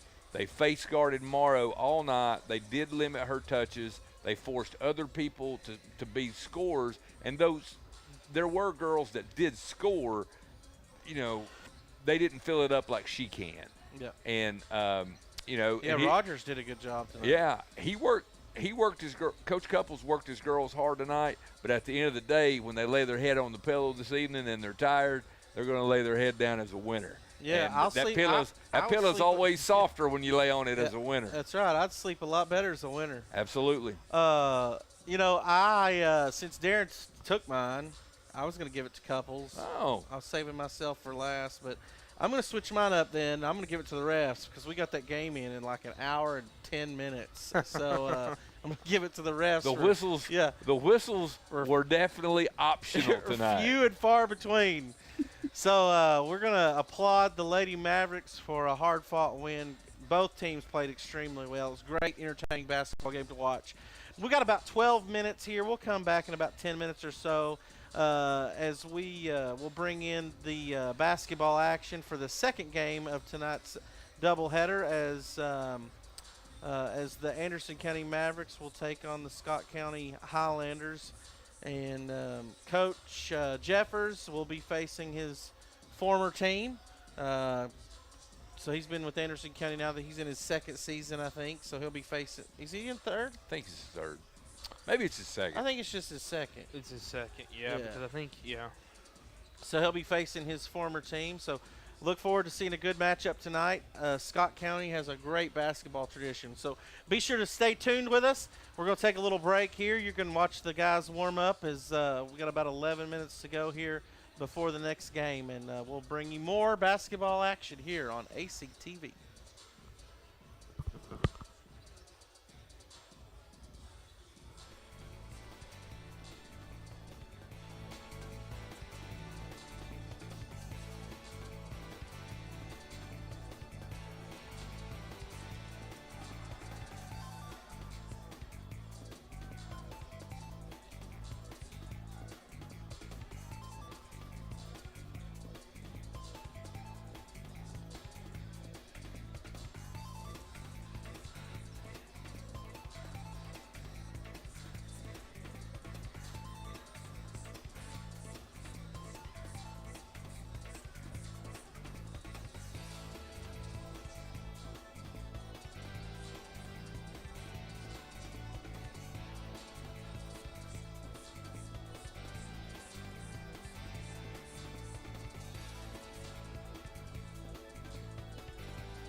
You hear me now? Okay, sorry about that. That was not on Ryan. That was on me. Uh, thank you for joining us tonight as we bring you this double header action here on ACTV. We just wrapped up a wonderful first game of the doubleheader as the Lady Mavericks came away with a big district win against the Scott County Highlanders. They came in with a very powerful and potent offense, and Anderson County was able to overcome that. They got a young team, but they're really kind of gelling together as we get later in the season. Now, this Anderson County basketball game here, I think you're going to see a really good game tonight. Coach Jeffers should have his guys raring to go, as Coach Jeffers just a couple of seasons ago was the head coach of the Highlanders, but moved here to Anderson County just 2 seasons ago, and we look forward to getting this game underway. Dallas, as we get ready to get this game underway, what do you see for this game? Last time we covered the Mavericks was at the Clinton game a few weeks ago. They had a really well 3-point game and inside game, and I think they won by 10. So if they just keep doing what they're doing, they should come out on top. And I think Anderson County's number 1 in the district, if I'm right. I think they're 6-0 as well. So if they can stick to their game plan, just keep doing what they're doing, I think it'll be a pretty good ball game. Darren? Well, I think you're going to see some contrast in styles here. Anderson County, they're going to want to push the ball. They're going to want the scores in the upper 60s, low 70s. And Scott County, they're going to slow it down a little bit. They're going to try to keep it in the 50s. You'll see some zone out of Scott County tonight. They throw different shades of zone. When Anderson County played up at Scott County in December on 17th, they won 68-28. When I talked to Coach Jeffers yesterday, he didn't feel like that was very indicative of what Scott County can bring, and he felt like that obviously the lopsided win would give them some motivation. So I think you're going to see Anderson County push and pressure, and you're going to see Scott County controlled and methodical in their offense. BJ, what do you got for us? I think that if Anderson County controls the tempo of the game, gets the points on a transition, I think that they will win. Well, Now, I do think that the Scott County, when they're looking at the schedule, I think this is one that they have circled. Even having lost as bad as they did at home, I still think this is one where they desperately want to win. Yeah, I agree with you 100%. I definitely think this is one of those key matchup that at least the players that may have played for Coach Jeffers probably circled. They want to put out a good showing against their former coach. So it'll be interesting to see how this game unfolds this evening. But this Anderson County squad always comes ready to play, and that's just indicative of their coach. Their coach expects that out of them. So we'll see how this game goes as we get underway.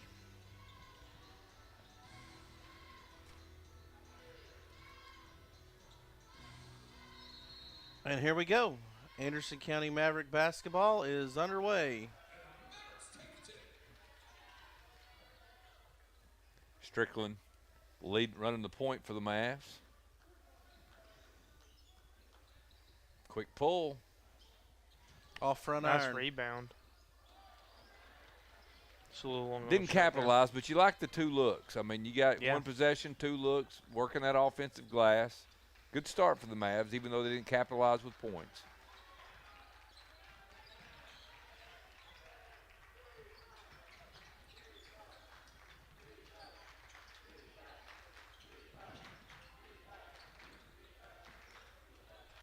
Number 3, Wyatt Lloyd, that guy right there. He's their leading Nice scorer.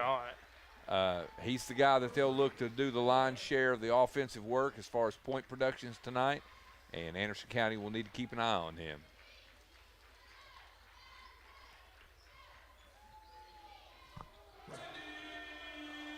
Nice And- shot there for the Mavericks. Anderson County answers with the 3 of their own.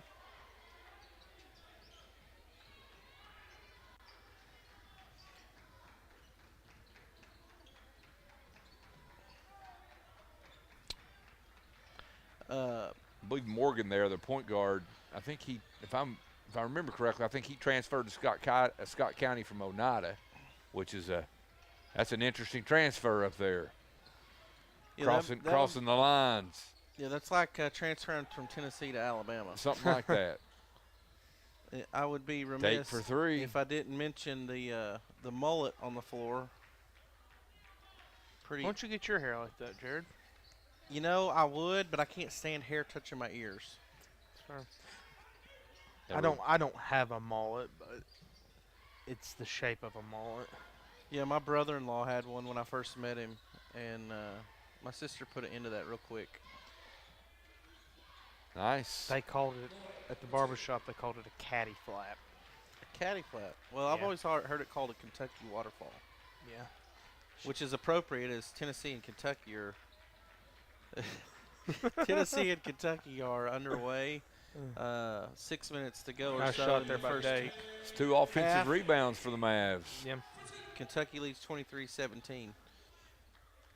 We'll try to bring you some other scores of interest tonight, as we do know that the Dragons are in action.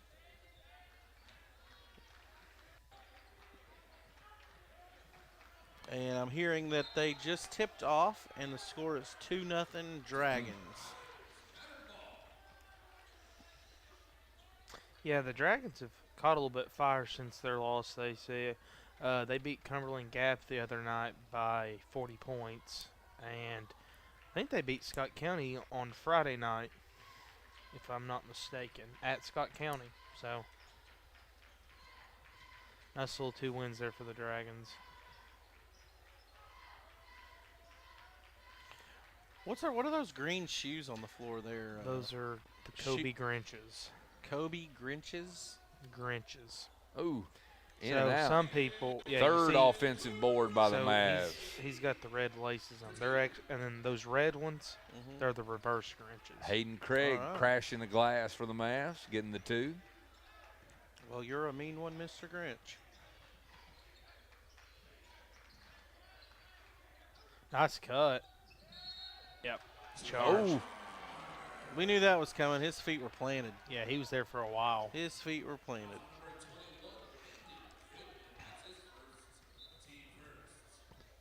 foul charge to number 21, Landon Goodman, his first.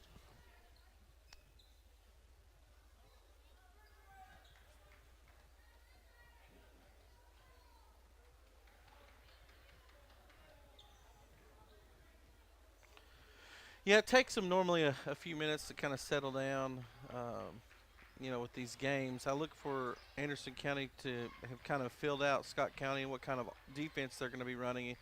And, they're running like a 2-3 zone. Yeah, when I was talking to Coach Jeffers, he said they'll throw 2 or 3 different zones at us tonight. And Good rebound by Anderson County. they just don't see a lot of that. Then they turned it over. Quick pull. Bam. Ooh. Tied it up.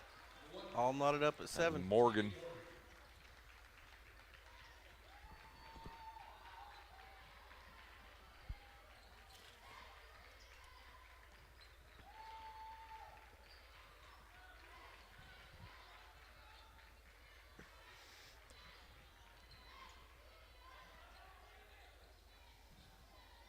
Man, Anderson County's doing a fantastic job on the offensive glass.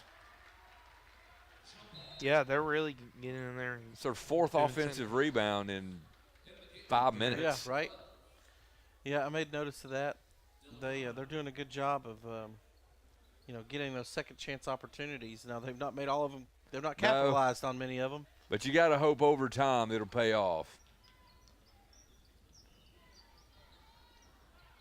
I don't think they're on offense. I don't think they've really gotten the flow of how much they want to run so far. I think they'd like to be running more than they are. Wow. Mr. Grinch knocked down a 3. The Highlanders take the lead.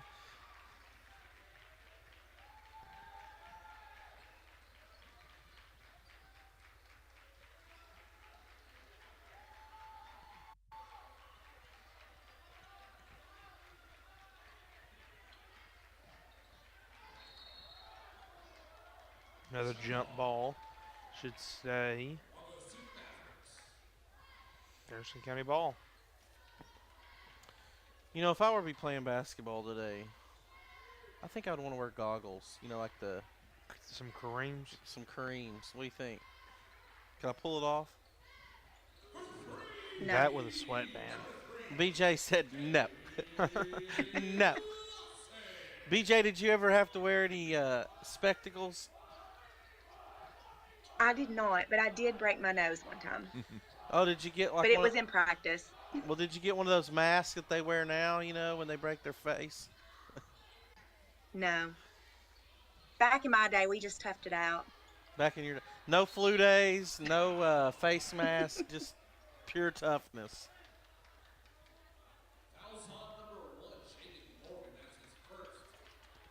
She washed her clothes in the creek and So interesting, Morgan for Scott County. I've never seen a spelling like Jagan, G-A-I-G-E-N. Jagan Morgan. Jagan. Let's go check that out. That is interesting. This is Another turnover. an interesting style of play here. The girls' game, the offensive is so fluid, and it's This has kind been kinda sloppy. Yeah, it's kind of bogged down here. I mean, like 10-10. This is definitely not what Coach Jeffers wants, and Scott County's wanting to pull Anderson County into the mud a little bit and muck it up, and they're doing that so far. I will notice Scott County's cuts to the basket have been a little more crisp so far tonight. Scoop, They've not made many of them count, but Dake will pull. Oh, wow, I can't believe he passed that up. Nice take, Strickland. Off the strong. glass, no good. yep, they shooting a lot of those floaters in the lane. Looks like Anderson County's going to go to the bench. The next pause in the action.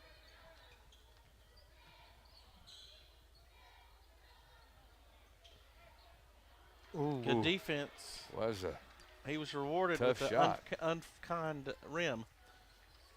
the iron unkind, as Bill Raftery would say. Or no, that's not Bill Raftery. That's what's that guy's Wide name? open. Little long.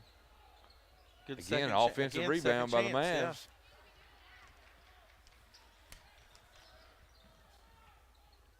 You know, that's been a key so far in this game is Anderson County's inability to make second chance points count. Coach Jeffers is not going to be happy with that wide open look. You can't get more wide open than that one. Too close to the end of the period for him to take a timeout, though. Oh, so- absolutely.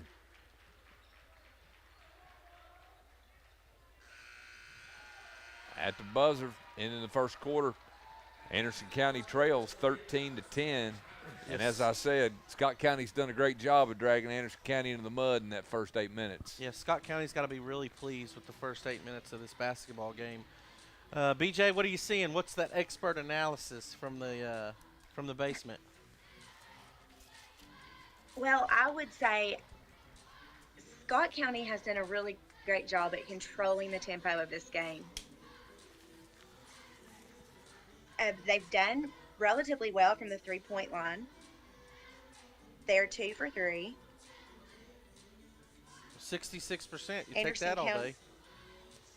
Absolutely. And I mean, Anderson County is 2 for 5. So 20%. Yeah, and you gotta credit Anderson County for all these second chance opportunities, but they're not making any of them count. Dallas, what do you contribute to that? Yeah, I mean, they're doing a really good job of rebounding. But they're just going a little too hard off the glass. And, I mean, those do add up near the end of the game. But, I mean, I think they just got to work the ball in a little bit more and continue to play the defense they're playing. I mean, they're not playing bad defense, but they're just leaving some open shots. Also, as we forgot BJ's brain buster. Oh, it's at halftime. We can do it at the halftime of the boys' game. Okay.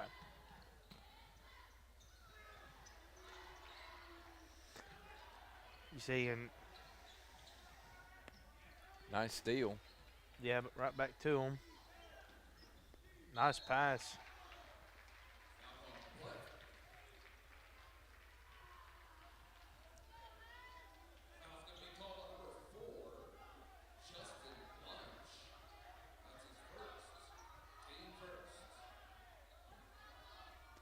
An interesting thing about Landon Goodman, the guy in the shoes, as you like to talk. I was talking to Coach Jeffers yesterday, and he was talking about what a good shooter he is. Yeah. He's like, if he's left open, he's like, he'll kill you. He's like, if he gets an open look, and he told me, he says, it's not conventional because he wears glasses, and you think glasses from with long range, but he can stroke it. Turned it over there.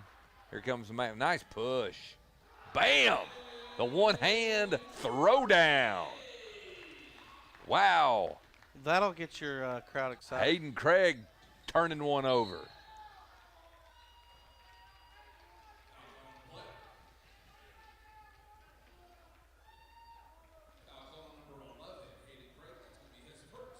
Man.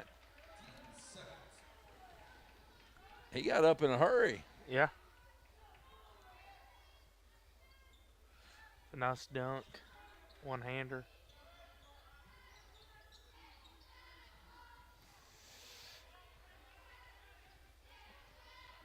The guys not quite extending their defense as far as the girls.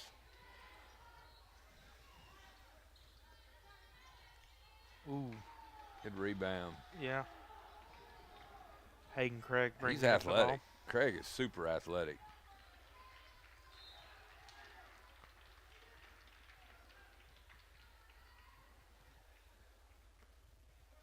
Anderson County side inbounds.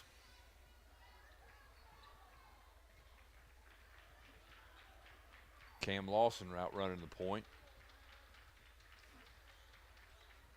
There's a quick pull deep in the corner, a little long.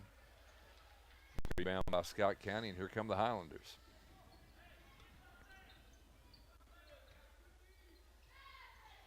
I think Coach Jeffers is seeing some flat feet a little bit. He's about to do some wholesale substitutions. Using that left arm to clear out some space.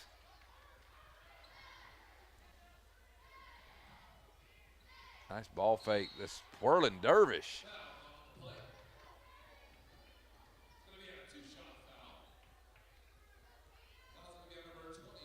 Foul call against Cam Lawson in the act of shooting. He'll go to the line for 2 shots.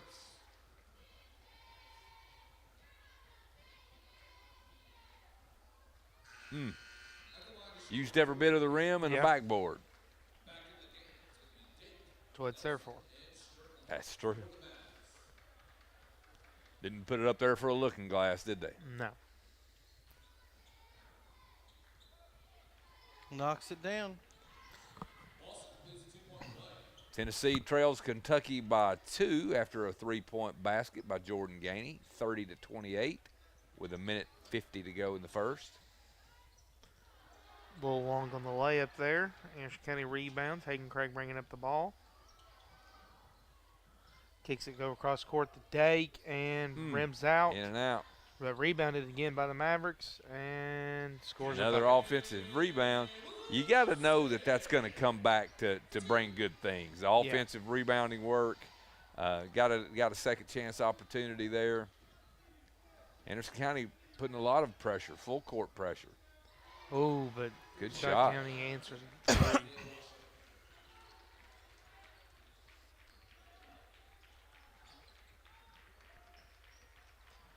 Nice Good fake ball out fake. there. Man. Followed his own shot. Anderson County calls a timeout with about 5 minutes to go. Anderson County 18-16 over Scott County. Not the offense, not quite as fluid as what we saw in the girls' game. Anderson County has the lead, but I can tell you, I know Coach Jeffers would like this score to be higher than it is. I think if I told him beforehand this was going to be an 18-16 game in the second quarter, I think he'd be nervous. Yeah. Absolutely, like you said. they've both teams have kind of slowed down the tempo tonight, and you know that's what Scott County wants to do after last time they played. So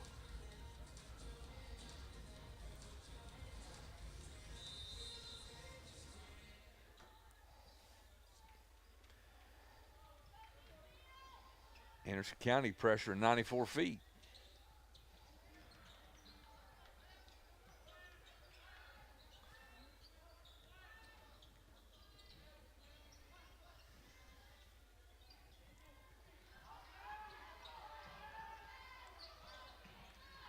the way they recover the Tonight ball. is physical, boys.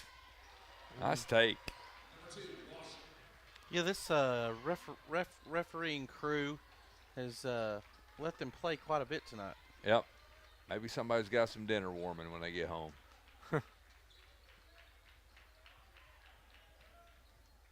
Long three off the back iron. Rebounded again by the Mavericks.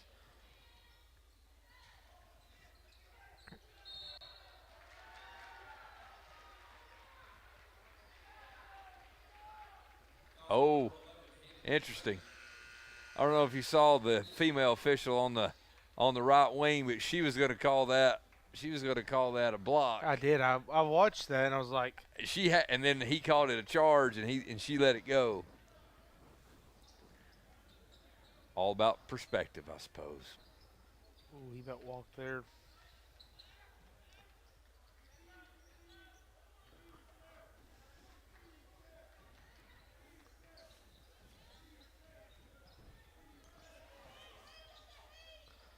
There's your shooter. Ooh, drains it. Dake bringing the ball up for the Mavericks, looking to pass it.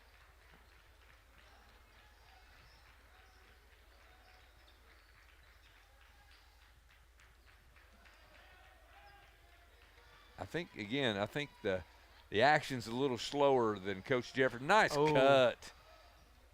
Had a little give and go there. Fumbled it away.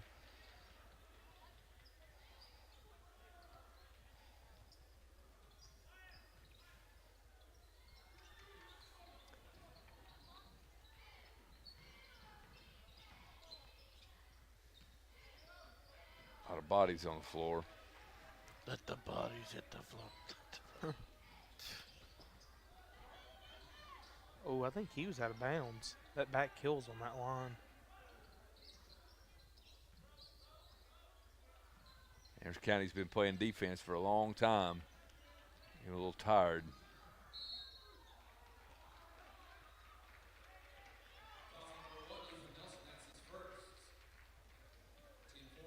Foul called against Ethan Nelson, his first.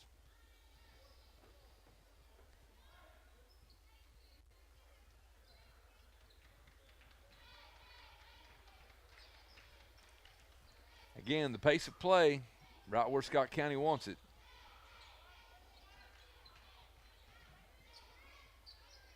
Looking to get the ball inside. Nothing there.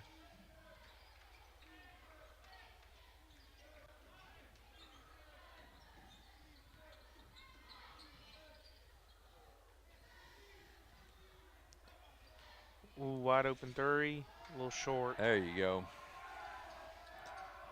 Anderson County pushes. A little long on the pass there. Overzealous.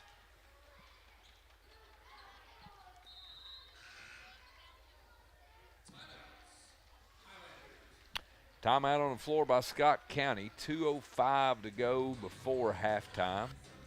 And Scott County currently enjoying a 21-18 lead. Again, just not as fluid as the girls' game. A No. lot of turnovers. A lot of slow, methodical, plodding plays on offense. Anderson County, again, hasn't quite established the tempo they were hoping to so far. No, and that's what I think Anderson County likes to do most of the games, establish their tempo. Like you said, get 60 points, 70 points. But they are rebounding very well and having really good second chance points. But some of them are just not falling.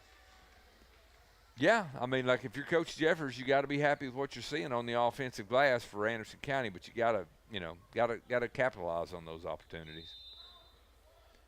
Halftime in Knoxville, 33-30, your Tennessee Volunteers. Made a charge to finish strong.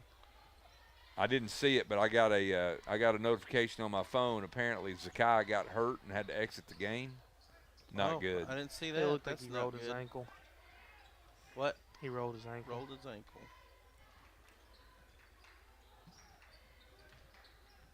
Especially since you only have, 9 scholarship players. It's true. Is that all you get? No. you No, get that's all they have. 12. I think you get 12. Scott County still working the ball, trying to work it inside. That'll remain Highlanders' ball.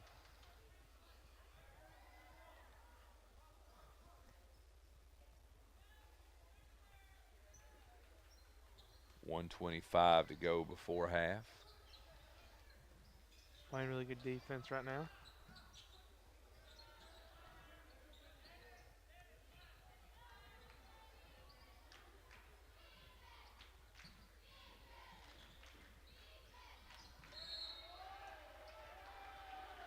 Turnover. Was a foul. Offensive foul.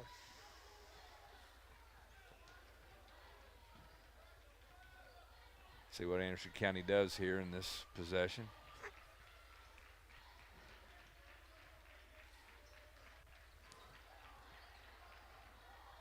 Open three from the corner. Ooh, a little long there.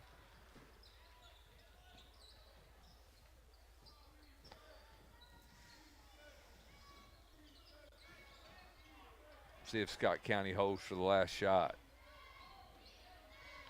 No. Well, maybe.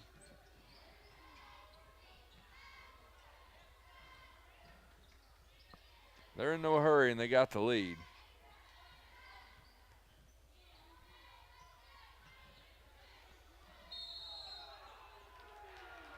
Yeah, he kind of threw himself into him. The defender did a good job selling it, though, I think. That was pretty good.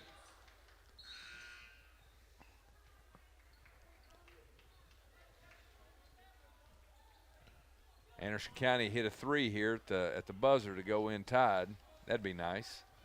See what happens. 23 seconds. Yeah, more than likely they're going to try to hold the ball. Be the last shot.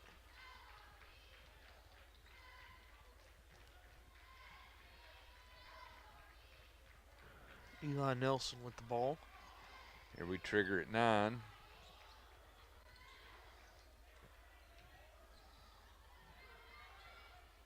Got it blocked. Ooh, wow.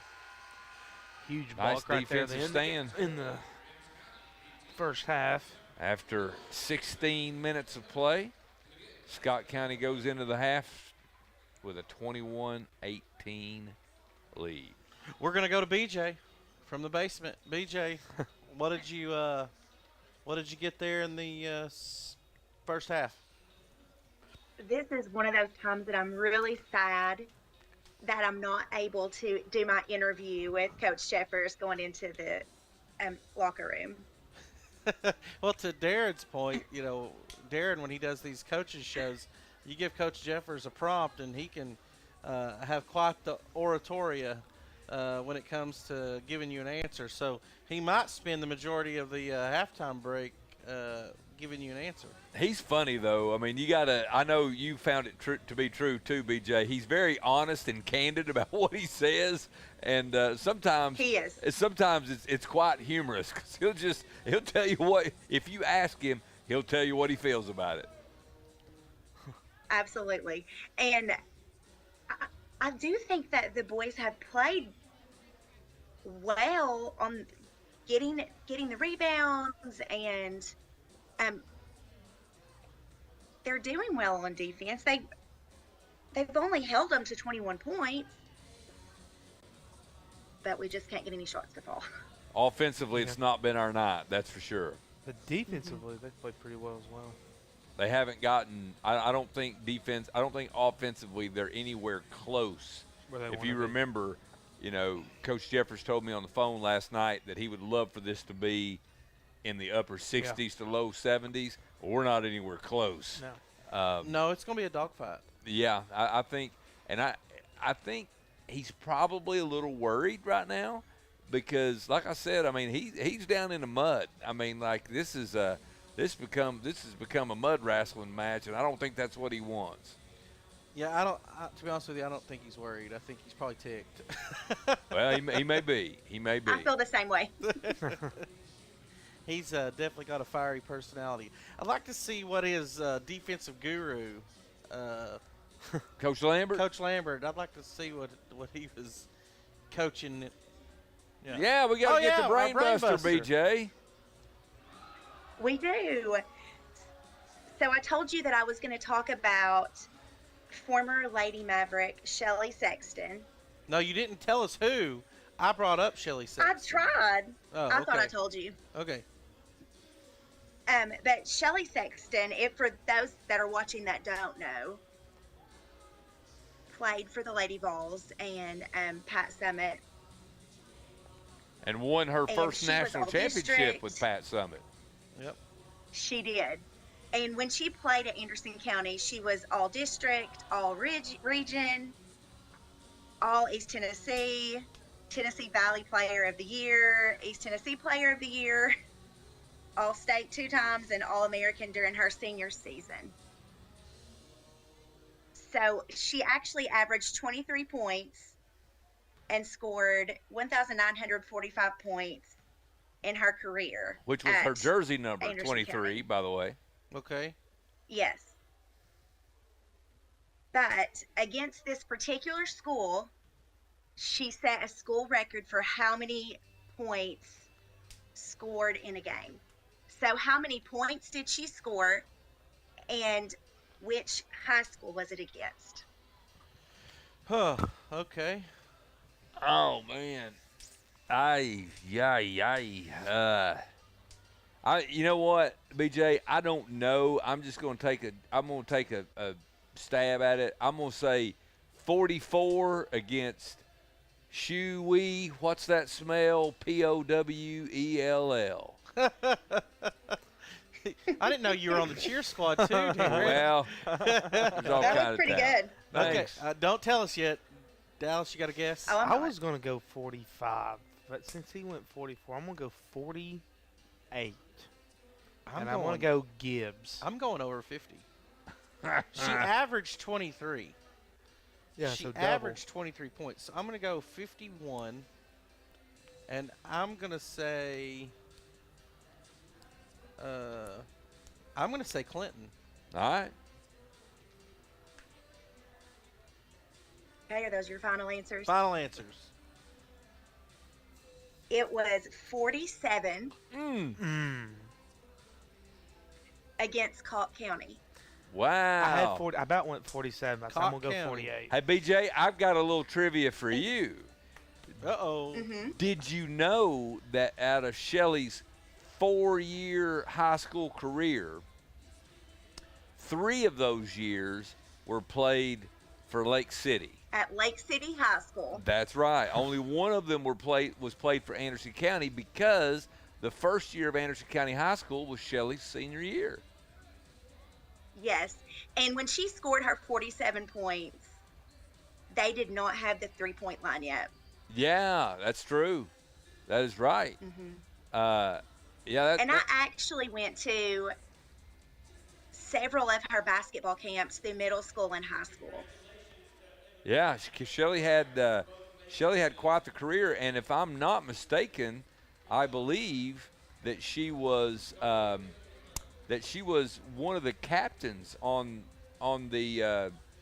Pat's first national championship team. I believe she was one of the player captains for that squad, which says quite a bit for Shelly. Well, I believe she had if I'm not mistaken, if her father promised any of them if they won a national championship that he would buy them a new car. He bought her a Mercedes. And he followed through with it.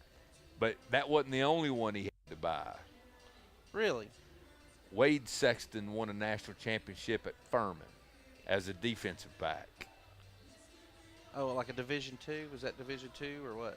Furman's D1, ain't Well, they? now they are, but what were they in the 80s? I don't know. I don't know, but that says something when you have two of your children wins national championships? Yeah, but only one of them played for Pat Summit. That's true. But that's That is quite true. an accomplishment. I have 3. My parents had 3 siblings, and I'll give you a guess of how many national championships my brothers and I have together. That'd be 0. Yeah, but how many trivia nights have you won over at? Well, that's countless. That is. We weren't the Leach family. Maybe we weren't athletes. We were scholars. How about that's that? what. Oh, well, that's good. It's a great way to put it. Thank you, BJ. That's a good question. I got a lot of that was. I was afraid that going 44 was going to be too high, but it wasn't high enough. That's impressive in a high school game with no I three-point agree. line. And I have to give a shout out to my good friend Richie No. Oh, Lord. help with Why that did one you have to tonight. bring Richie up again? I was hoping we could have a broadcast where we didn't have to talk about Richie. He's gonna be. Well, you know, when you're thinking about Anderson County, Yeah, I always think I need to call Richie. yeah. So yesterday I texted him and said, I need a really good brain buster that I can get Darren with. Well, you got it. I mean, I only missed it by 4. That's not too bad. See, yeah, but we didn't That's get actually the. really We good. also didn't get the. I missed it by 1. We also didn't get the school. if we were playing Prices Right, though, Dallas's wouldn't count because he was No, I over. know. I was You also got to over. get, and Yeah, I was, Darren so would have I'm the won. winner. I mean, I was 44. I was 3 under. So, I just, for the record, in the Prices Right rules, I would be the winner. When I was in high school, or the year after I graduated, I can't remember which year, I did see Jackson Gardner score 55 in a high school game, which was pretty good. But I saw the other day somewhere on, I think, Twitter or X, whatever you want to call it, there was a set of twins.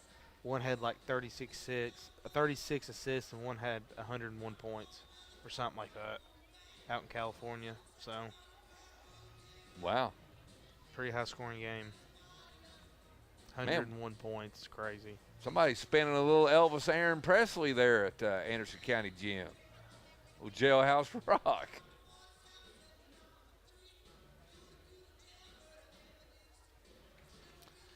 Yeah, that is the brightest scores table I think I may have ever seen. Is it because of the lights, or is it because of the personality sitting behind the table? Yes.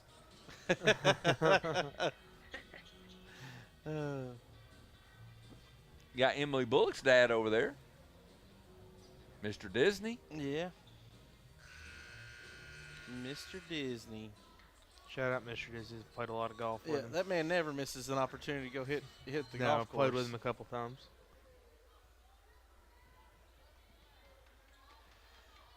All right, 16 minutes of action to go. We'll see what Anderson County decides to do with their offense. Hopefully they get it in gear a little bit here in the second half. Strickland triggers things for the Mavs.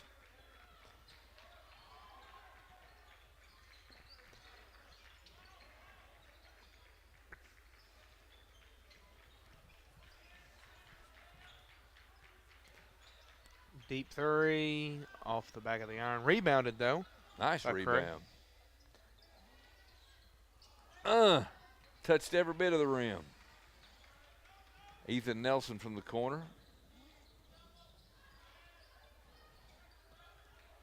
I think Anderson County is going to have to turn this around with their defense. Mid-range.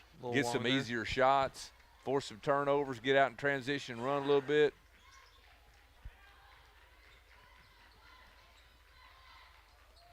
There's another Deep. three. Knocks it down. Hayden Craig. They're going to have to find their offense from somewhere. He's a good place to start. 6'2" senior. Travel. I think Coach Jeffers is liking what he's seeing right here in the first minute or so. Turning up the pressure. Like I said, I think, they've had a hard time scoring. Get easy shots by your defense. Turn the ball over, get out in transition, run the floor, and get easy looks.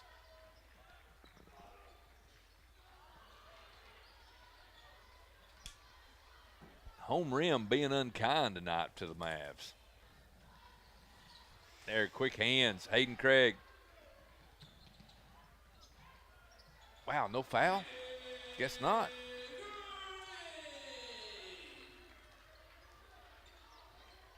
Anderson County 23-21. A 6-0 run for the Mavs here in the second half.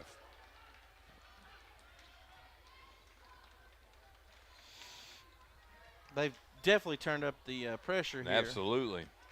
That's what they need to do. Good news for the Vols is Zakai Ziegler back on the floor. And Anderson County on an 8-0 run. Rusty Aiden calls a timeout, and the Highlanders want to talk about it.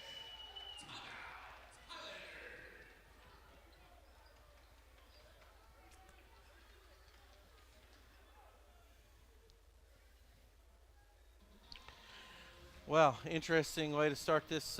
What, they scored 7-0 run? 8-0 run. 8-0 run? I thought it was 21-18 at the half. They scored 4 baskets. Then the score's wrong. One of them was a 3. Still wrong. Because they only have 7 points on there. Because it was 21-18. They were down 3 at the half. I'll take your word for it. Yeah. I spent all my time in the humanities building, not in the math building. Hey, well, you know, I took a solid college math class that was titled College Math. I think that's what I took. It was like a repeat of algebra and geometry. They were like, you really don't need it for your degree, so if you just have to take one math You have class. to have a credit. Yep, Yeah. that's me. Anderson County really getting out and running. I like it. Nice. Little runner there by Cam Nelson. Now this is what Coach Jeffers wanted to see happen in the first half. There's another turnover. Anderson County coming out like gangbusters. You can tell he's hyped. He's walking the floor. Now, I've always wanted to put one of those step trackers on the coaches to see how many feet they walk in like a 40-foot span. Another 3 for the Mavs.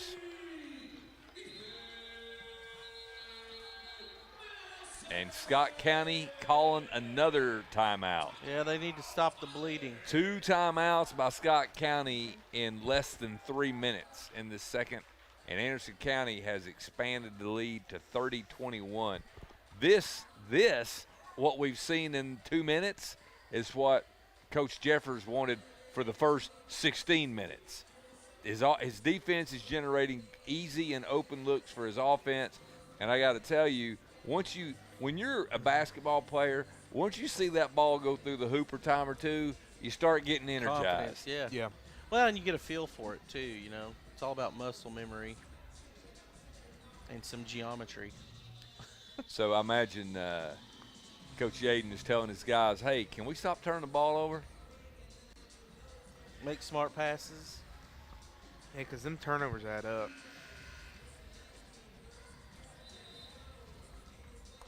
You got to commend him for coaching both Oh, yeah, squads. that's brutal. I mean, I'm sure he has a 4-hour practice schedule every day.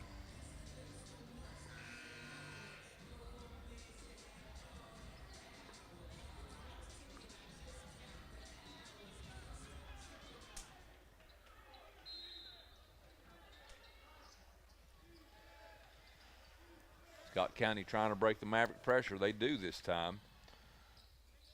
Ooh, Get nice an shot easy there. basket. Not an easy basket, but I they get was about to say, yeah. a close shot. Wow. Lots of contact. Man, somebody been living right. Ethan Nelson gets the runner through traffic. Lots of contact.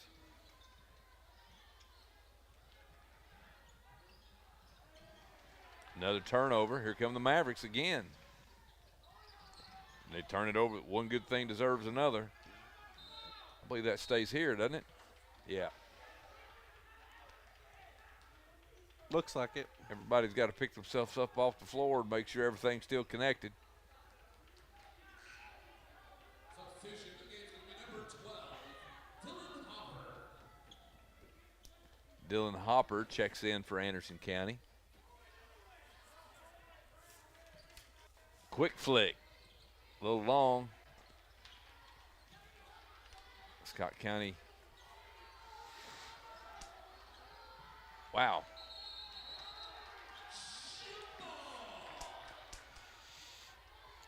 The jump ball goes to Scott County, so they'll retain possession. But Right they're now, having Scott County's having a devil of a time getting across the that court, timeline. right? Might have to just start throwing them down court. It's a inbound play there.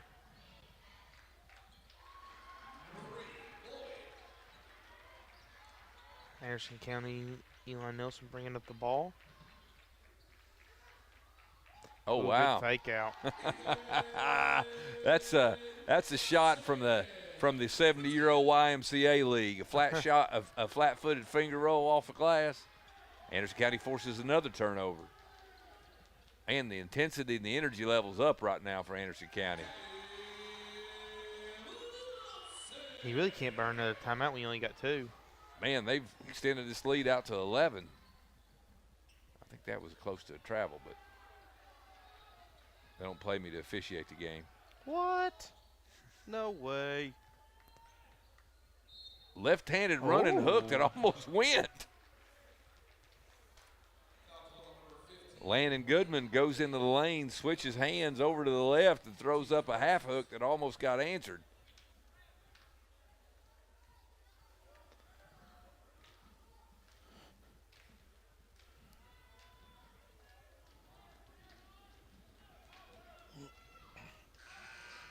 Makes the first. 4 minutes to go in the third.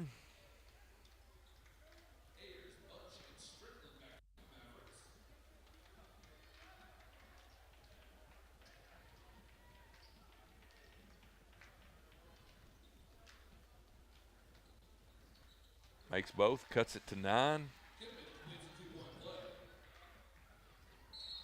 Yeah, ran right into them. Can't do that. Jacob Lowe. I think it cracks me up every time something like that happens, and they're surprised they get called for the whistle. What? Nobody's ever fouled anybody.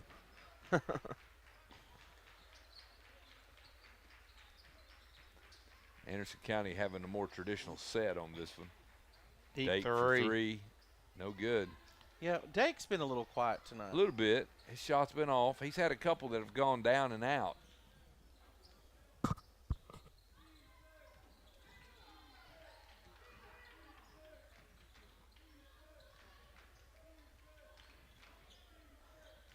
Scott County at the top of the key resetting.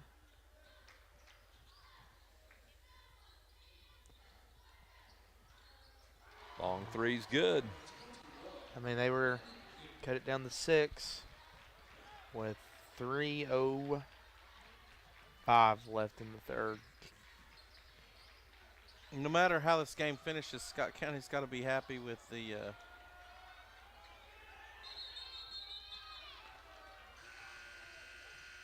some people are Scott County's got to be pleased with the way that things have gone tonight compared to the first meeting between these two Yeah, schools. absolutely. I mean, they're certainly in striking distance.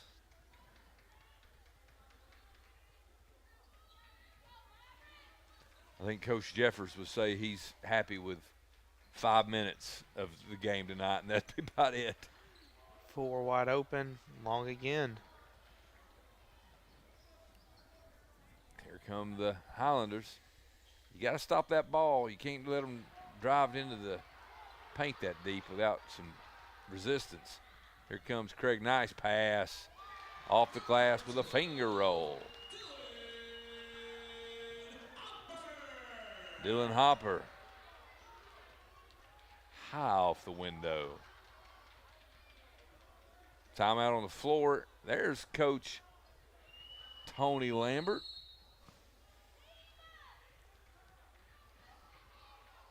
(38-30) Anderson County.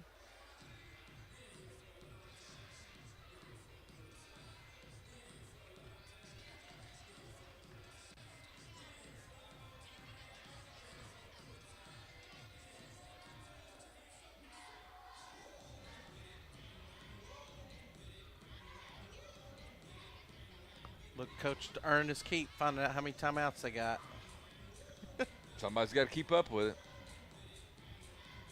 People can make fun of them all they want, but it's just like in football, there's got to be the get-back coach. That's right. Got to have it.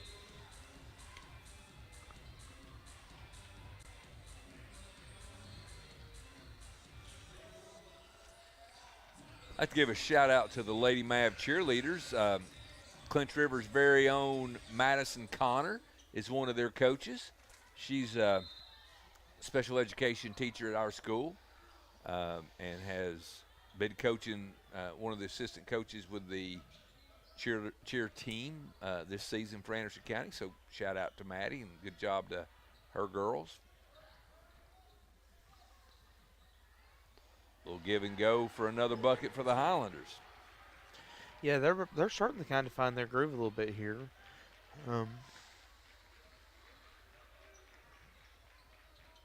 The thing about it is, when Anderson County's taking the ball outside of the out of the rim, it's harder for them to run.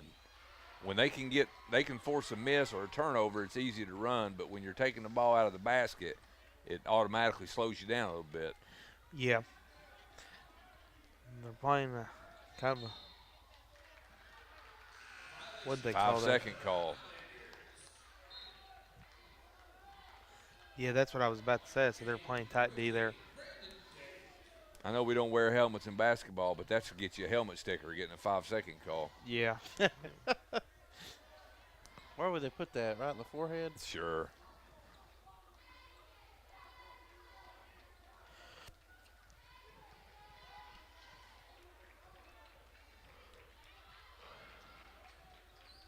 And Anderson County running a set.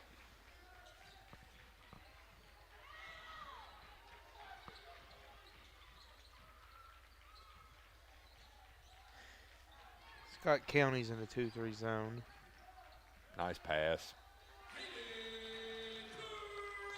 Hayden Craig, he's got some spring in his step. It's got to be a confidence booster for Anderson County. They've had more success in transition, but they got an easy layup out of a set play that time. Shooter with the three. Got a little push in the back, no call there.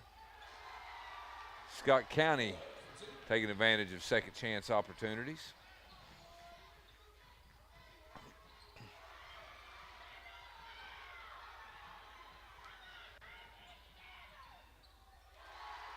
Somebody not pleased with the with a effort from the referees tonight. Say it a little bit louder for the people in the back. Well, at least they just told them to get it together. They could have said something worse. 36-40, Anderson County. Scott County fighting back a little bit. It's a game of runs.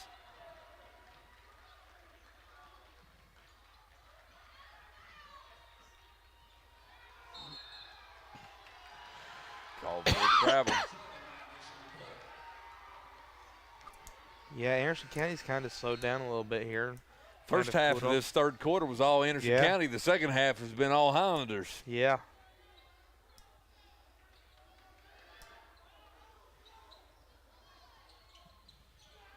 Turnover. Turned over.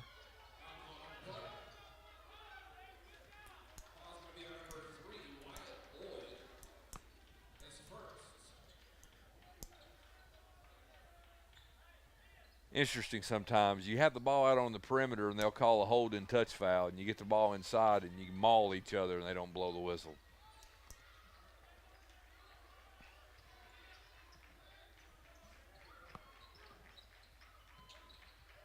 Hayden Craig, for a deep three. 5 seconds to go. Have to pull. Too late. No shot. And he made that one. Going into the fourth, your score remains Anderson County 40, Scott County 36. I'm not sure we're going to get into the upper 60s or low 70s, but I mean, you might 20 points and of course doable. as long as you're on the winning side of the ledger, that's what If you're matters. on the winning side of the 1 point ledger. Yeah, that's all it takes. See what the cheerleaders bring us today.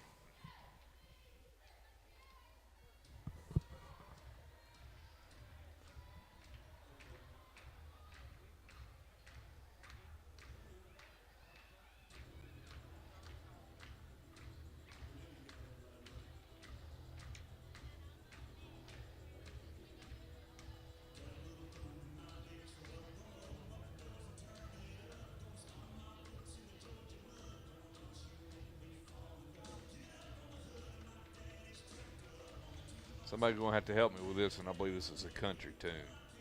It is.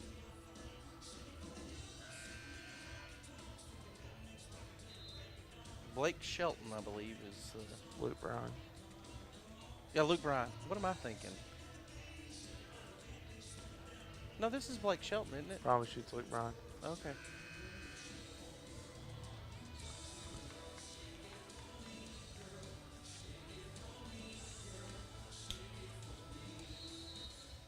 You better listen up and learn your country. That might be a trivia night. I'll count on some of my other team members to help me. Scott County with the ball, first possession in the fourth. I think we should do on ACTV, like, you know how they did the Last Dance documentary. I think we should do on Darren's trivia group, since they've been on such a generational run, it sounds like. Good steal by Dake up front. And nice. And one. So Again, defense translating the offense. don't want to put Ryan on the spot, but there has been discussion in the past of a trivia game here Yeah. on ACTV. Absolutely. I'm all in. I'm hoping that comes to fruition because I would like to see, the four of us. I think that would be a lot of fun. I'm all in for it.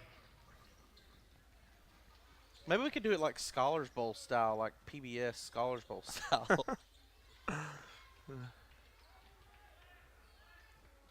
Like to see Anderson County turn that defensive intensity up. Ooh, close. There it was. So they bet had an one themselves to match it.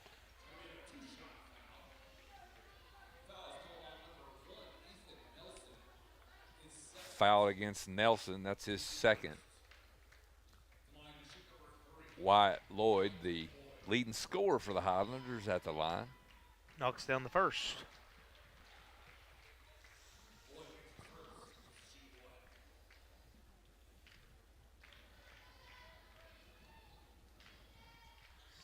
Second one is good. Got a little members bounce, is like they call it, the country club.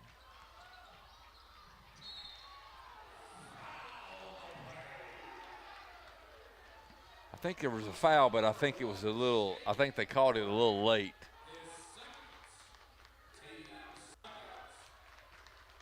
Who knew Coach Jeffers used his hands so much when he talked?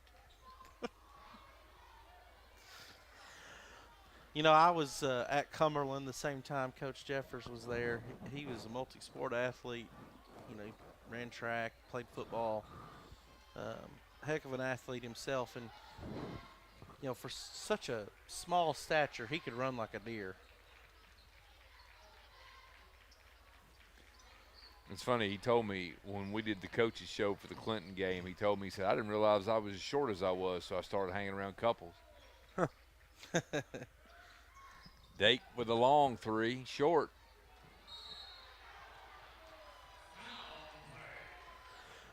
Well, I'll take this time right here to do my shoe of the game. I've not picked it tonight. Let me look at them one more time. Right now, I'm kind of liking, I'm pretty sure, I like the Grinch is pretty good. Also, I do like Eli Nelson's. Goodness. They are. It's getting physical. Kind of There's felt some like that one Kobe's. was on purpose. There's some Kobe's. A message. Yeah, I can't maybe. remember the name of them, though. They're a beach, not South Beach. It's a beach out in California. Okay. Can't remember what they're called, but I like those. I do like San Fernando. No. I do like the other Kobe's as well, the blue ones. Also, I do like number, what's his name right there, number 12? Kind of a little OG. Went with the KD4 Ant Pearls. I'm a huge KD basketball shoe fan. One of my favorite pairs of basketball shoes to hoop in are the KD6s. Goodness. So I'm going to have to give them to him, the KD4 Ant Pearls. I believe we're seeing misdemeanors and felonies and all kinds of things happening on this court. Backcourt foul called against Scott County.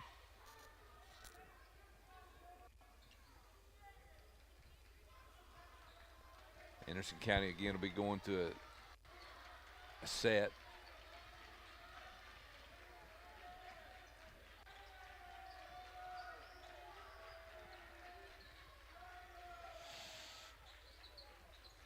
try to see if we can track down a Clinton score. But Kentucky is ahead of 46-23 Dragons as they're over in Union County tonight. Nice take, but Tate goes hard to the hole, gets hammered. Oh, they're at Clinton. They're at home. Okay. And they're getting ready to tip off the fourth quarter. And the Tennessee Vols trail Kentucky Wildcats by 11 in the second half.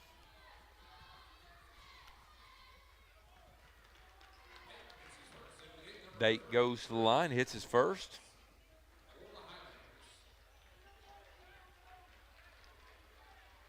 I got to tip my cap to Coach Jeffers. He said this was going to be a different game, that this wasn't going to be, you know, a 68-28 affair. He looked for Scott County to be ready tonight, have a little extra something for the Mavs, and he was right. Nice turnover there for the Mavericks, and see if they can transition. Dake puts it on the floor and gets called for a charge.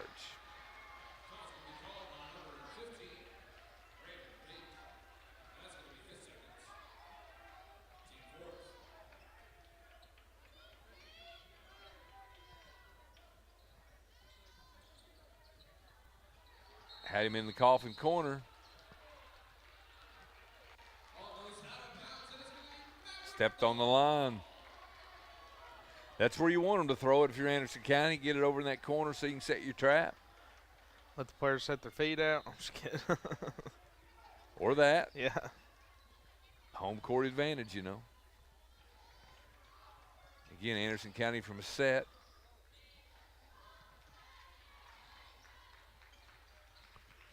Yeah, you think AC's going to try to slow it down here a little bit, take some time off the clock. Forcing that zone to rotate.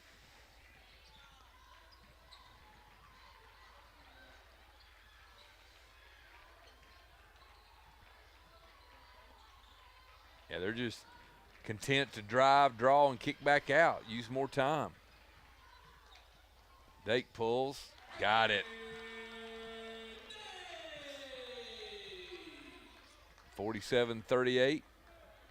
Anderson County. Another steal for the Mavs.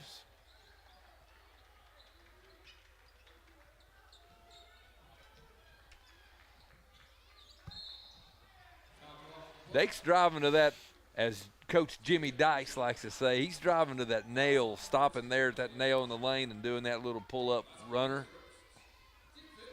Outside of the time he was called for the charge, he's either scored or gotten fouled, so it's paying dividends. You got to be careful jumping that line. Get a lane violation. How long's it been since you've seen one of those? Wow. I guarantee you I've seen one of those since I've seen a 3-second call.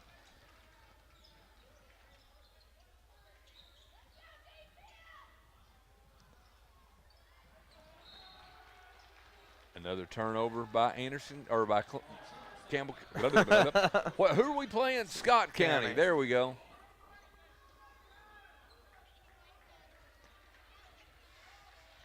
I believe this is our first double-digit lead of the night. Yeah, I can't think of another one. BJ, what you got going over there? I just think Anderson County has done a great job at getting the points over turnovers. Yeah, this pressure in the second half has really been a game changer. It makes you kind of think what Coach Jeffers said to them at the half. Well, we can't air that on television. I'm just kidding. He's a good Christian man. I don't think it was anything too egregious. But I do think it was very motivational, though. yeah. Motivational. That is politically correct.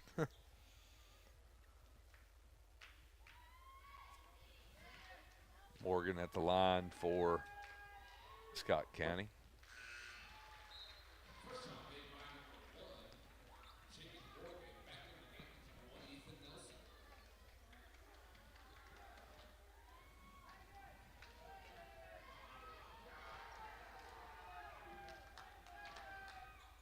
Hits them both. Makes it an 8-point game with just under 4 to go.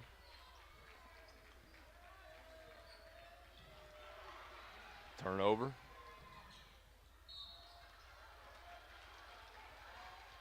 She was not in position to make that call. Hers to make, though. It is, but she was not in position to make that call. There's no way she saw him make a foul. I'm not saying he did or he didn't. I'm just saying she wasn't in position to make the call. That puts Wyatt Lloyd at the line.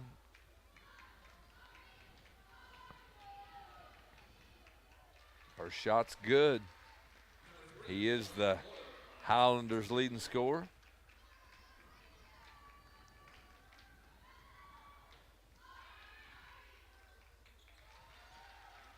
Cut it to 6.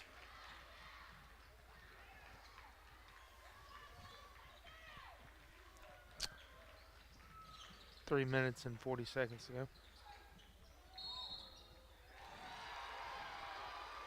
Wow. Uncle Mo's a crazy thing. It seems like Uncle Mo's switching He's benches. like your crazy uncle, you know. He's switching over to the Highlanders. You got to turn over, get to the line, get a charge called against Anderson County. Here you got a chance to cut this thing down to 4 or less. Anderson County's pressure.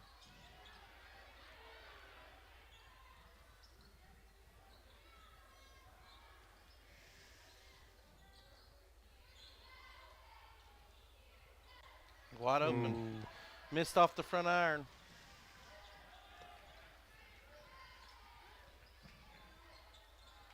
Oh. Offensive rebound. Oh, just rimmed out for the and one. Anderson County on those offensive boards. It's been critical tonight. Yeah, and I think your free throws and rebounds, I mean, I think that's the name of the game to an extent. Dake makes the first. And if you're rebounding and making your free throws, makes the game a whole lot easier.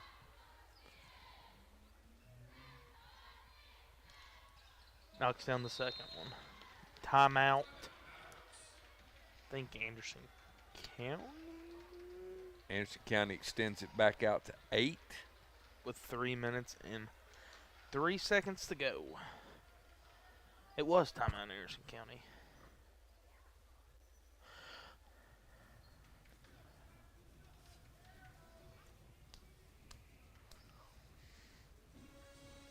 Yeah, they're both in the bonus here, late in the fourth.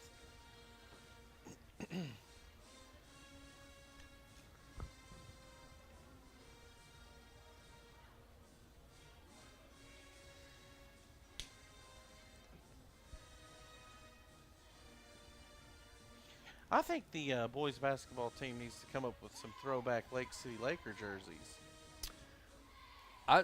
Somebody was wearing those the other night. The Lady Mavs. Was it the Lady Mavs?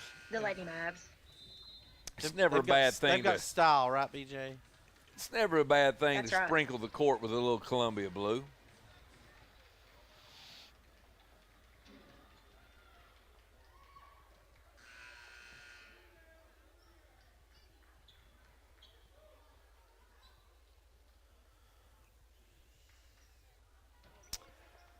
See what Scott County chooses to do and see how much pressure Anderson County can apply.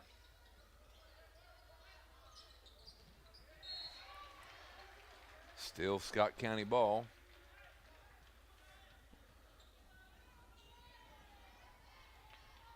Anderson County's definitely being a menace with this full court pressure. Being a menace. They're trapping immediately. Like it. Scott County breaks that.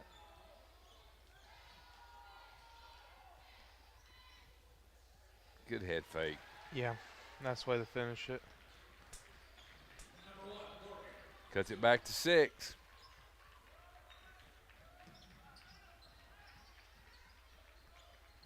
Ooh, got to get a handle.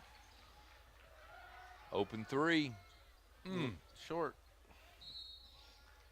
We about made it. Can't ask for a better look. Sometimes they just don't fall. course, the way Anderson County's been pressuring 94 feet, it's possible they might have some tired legs.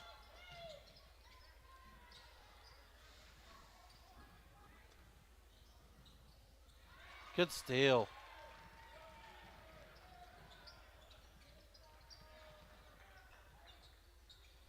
Oh, left it a little short. A lot of our shots are finding the front of the rim right now.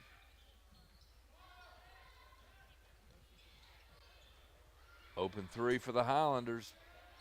It's Rebounded, short. though.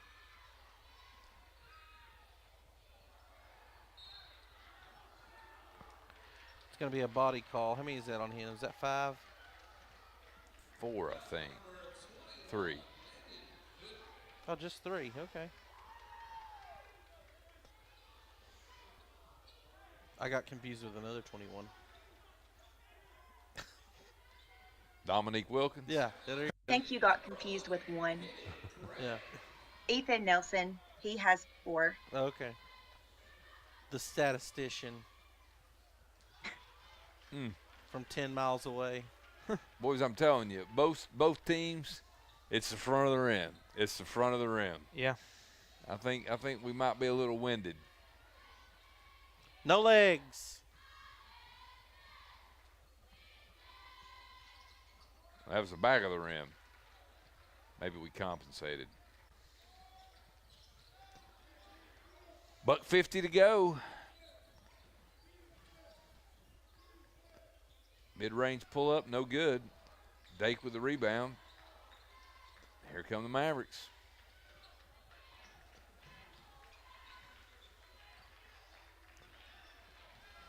I think Scott County's going to have to come out and attack. They can't afford to let Anderson County wind the clock down. Yeah, there's too much time left. Or there's not enough time left.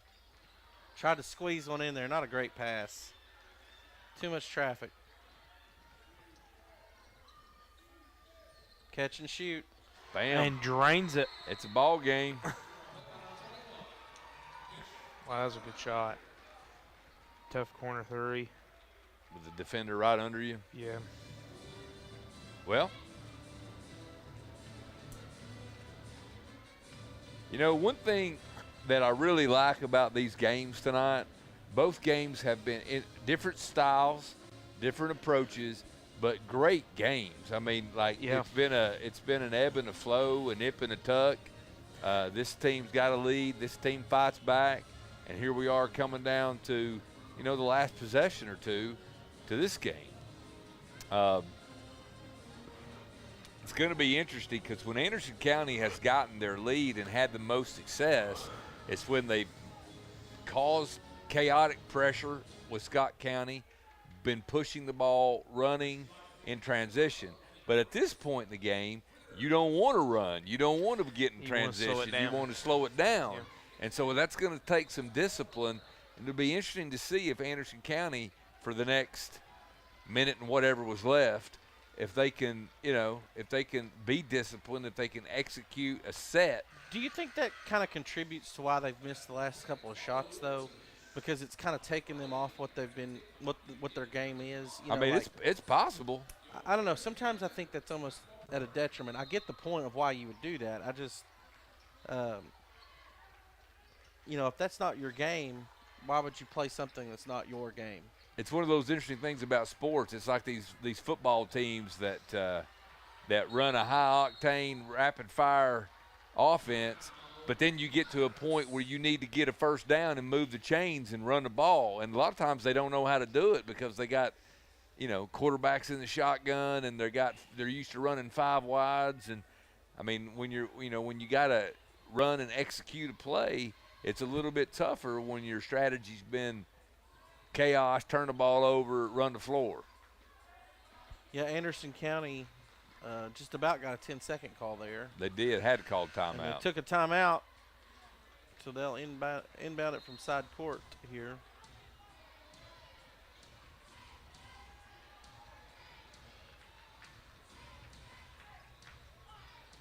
Well, 61 seconds to go. Can the Mavericks protect this lead? Running a stack. Get the ball into. Oh, Whew, thought he walked. It's Got gonna be a fouled. foul. Send him to the line. The longest minute in basketball. Puts Dylan Hopper at the line. He's a 5'10" senior.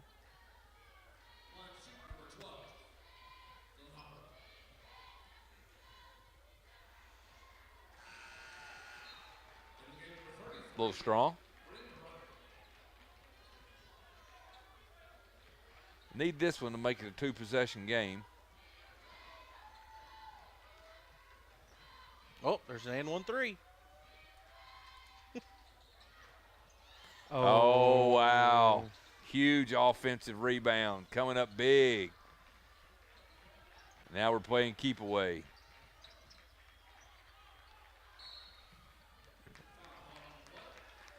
Yeah, that was the smart thing to do there. Get the foul. It's funny, guys, from the very beginning of this game, we were congratulating the Mavericks on the offensive boards, but they weren't getting a lot of points out of it. They were getting second opportunities, but it may very well come down to what sealed this game is another offensive rebound. Right. Sometimes possession's more important than points. Yeah.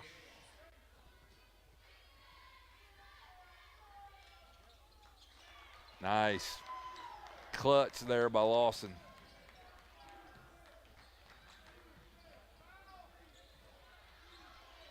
Oh, that was Strickland, I'm sorry. Trent Strickland.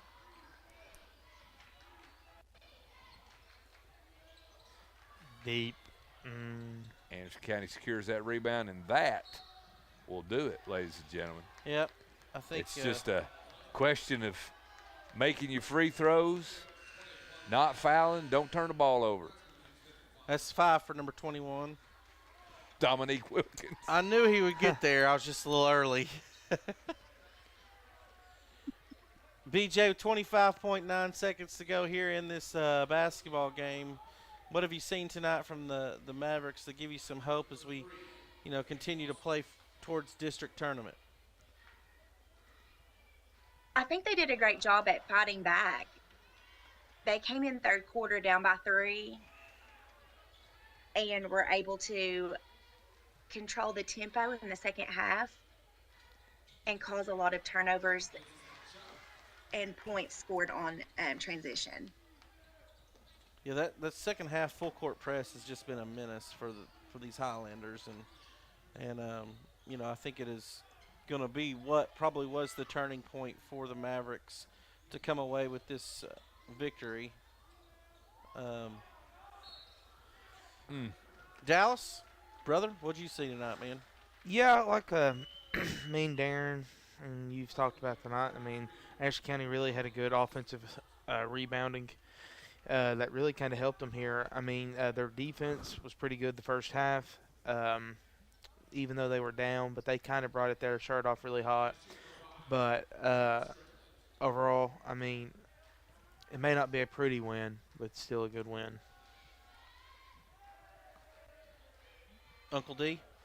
Well, I think Anderson County had spurts tonight where they did what they want to do, and then they had other times in the game where it kind of bogged down a little bit. And I think if you're Coach Jeffers, there's parts of this game you smiled, and there's parts of this game you were grinding your fist into your hip. But at the end of the day, a win is a win, and it's a district win. Keeps you undefeated in the district. And I gotta give Scott County some credit. I mean, the whooping they took at home, a month ago, to respond like this and come to Anderson County's place and be in it to the last possession or two to them. But the Mavericks did what they needed to do. They didn't get quite to the point total that Coach Jeffers wanted, but they did get the one most important thing he wanted, which was the win. So big night for Anderson County tonight, a sweep. Girls get the win, boys get the win. As we get closer to that postseason, because, basketball is a postseason sport. It is a tournament sport. Yeah. And you want to be playing your best when you get to that point. And, big win tonight for Anderson County, both girls and boys. You'd like to control who you play by doing well throughout the season. Seeding is a big deal. But I agree with you 100%. I think that and basically, it boils down to getting to that postseason. And, I wish the Highlanders well, but Anderson County, was figured out a way to come out with the win tonight. So big sweep for them this season. I personally think the girls' game was the better of the two games. Yeah, the girls' I offensive agree. had a good flow tonight. I just – it's funny because when I talk to Coach Couples on the phone, again, I know I'm repeating myself, but I'm just really impressed with how well he scouted this. I mean, I don't want anybody to confuse Miss Couples with Nostradamus, but I mean, I think he had a really good game plan, and what he wanted to happen happened, and what he wanted to stop, he stopped. And girls had a good flow to their game tonight, and just a big night to be a Maverick. Anytime you can come in and get a 2-0 sweep in your district, you take it. Well, as always, we enjoy being able to bring you these basketball games and, football and all the other content that is aired here on ACTV. Be sure to tune in other times. They cover a lot of county meetings, City of Clinton meetings, and, other sports. There's art. There's different shows that they have on ACTV. And Ryan and the gang do a really good job of trying to build programming in our community that's worth watching. And so my hat's off to him. Stay tuned for Storytellers. Yeah, should be sometime next week. Sometime next Second week. episode. So excited about that and the future episodes that are to come. Sure. And I think that pretty much wraps it up for tonight. So for BJ, myself, Darren, and Dallas, and the absentee Lee, we want to thank you everyone for watching, and good night, everybody. Go Vols.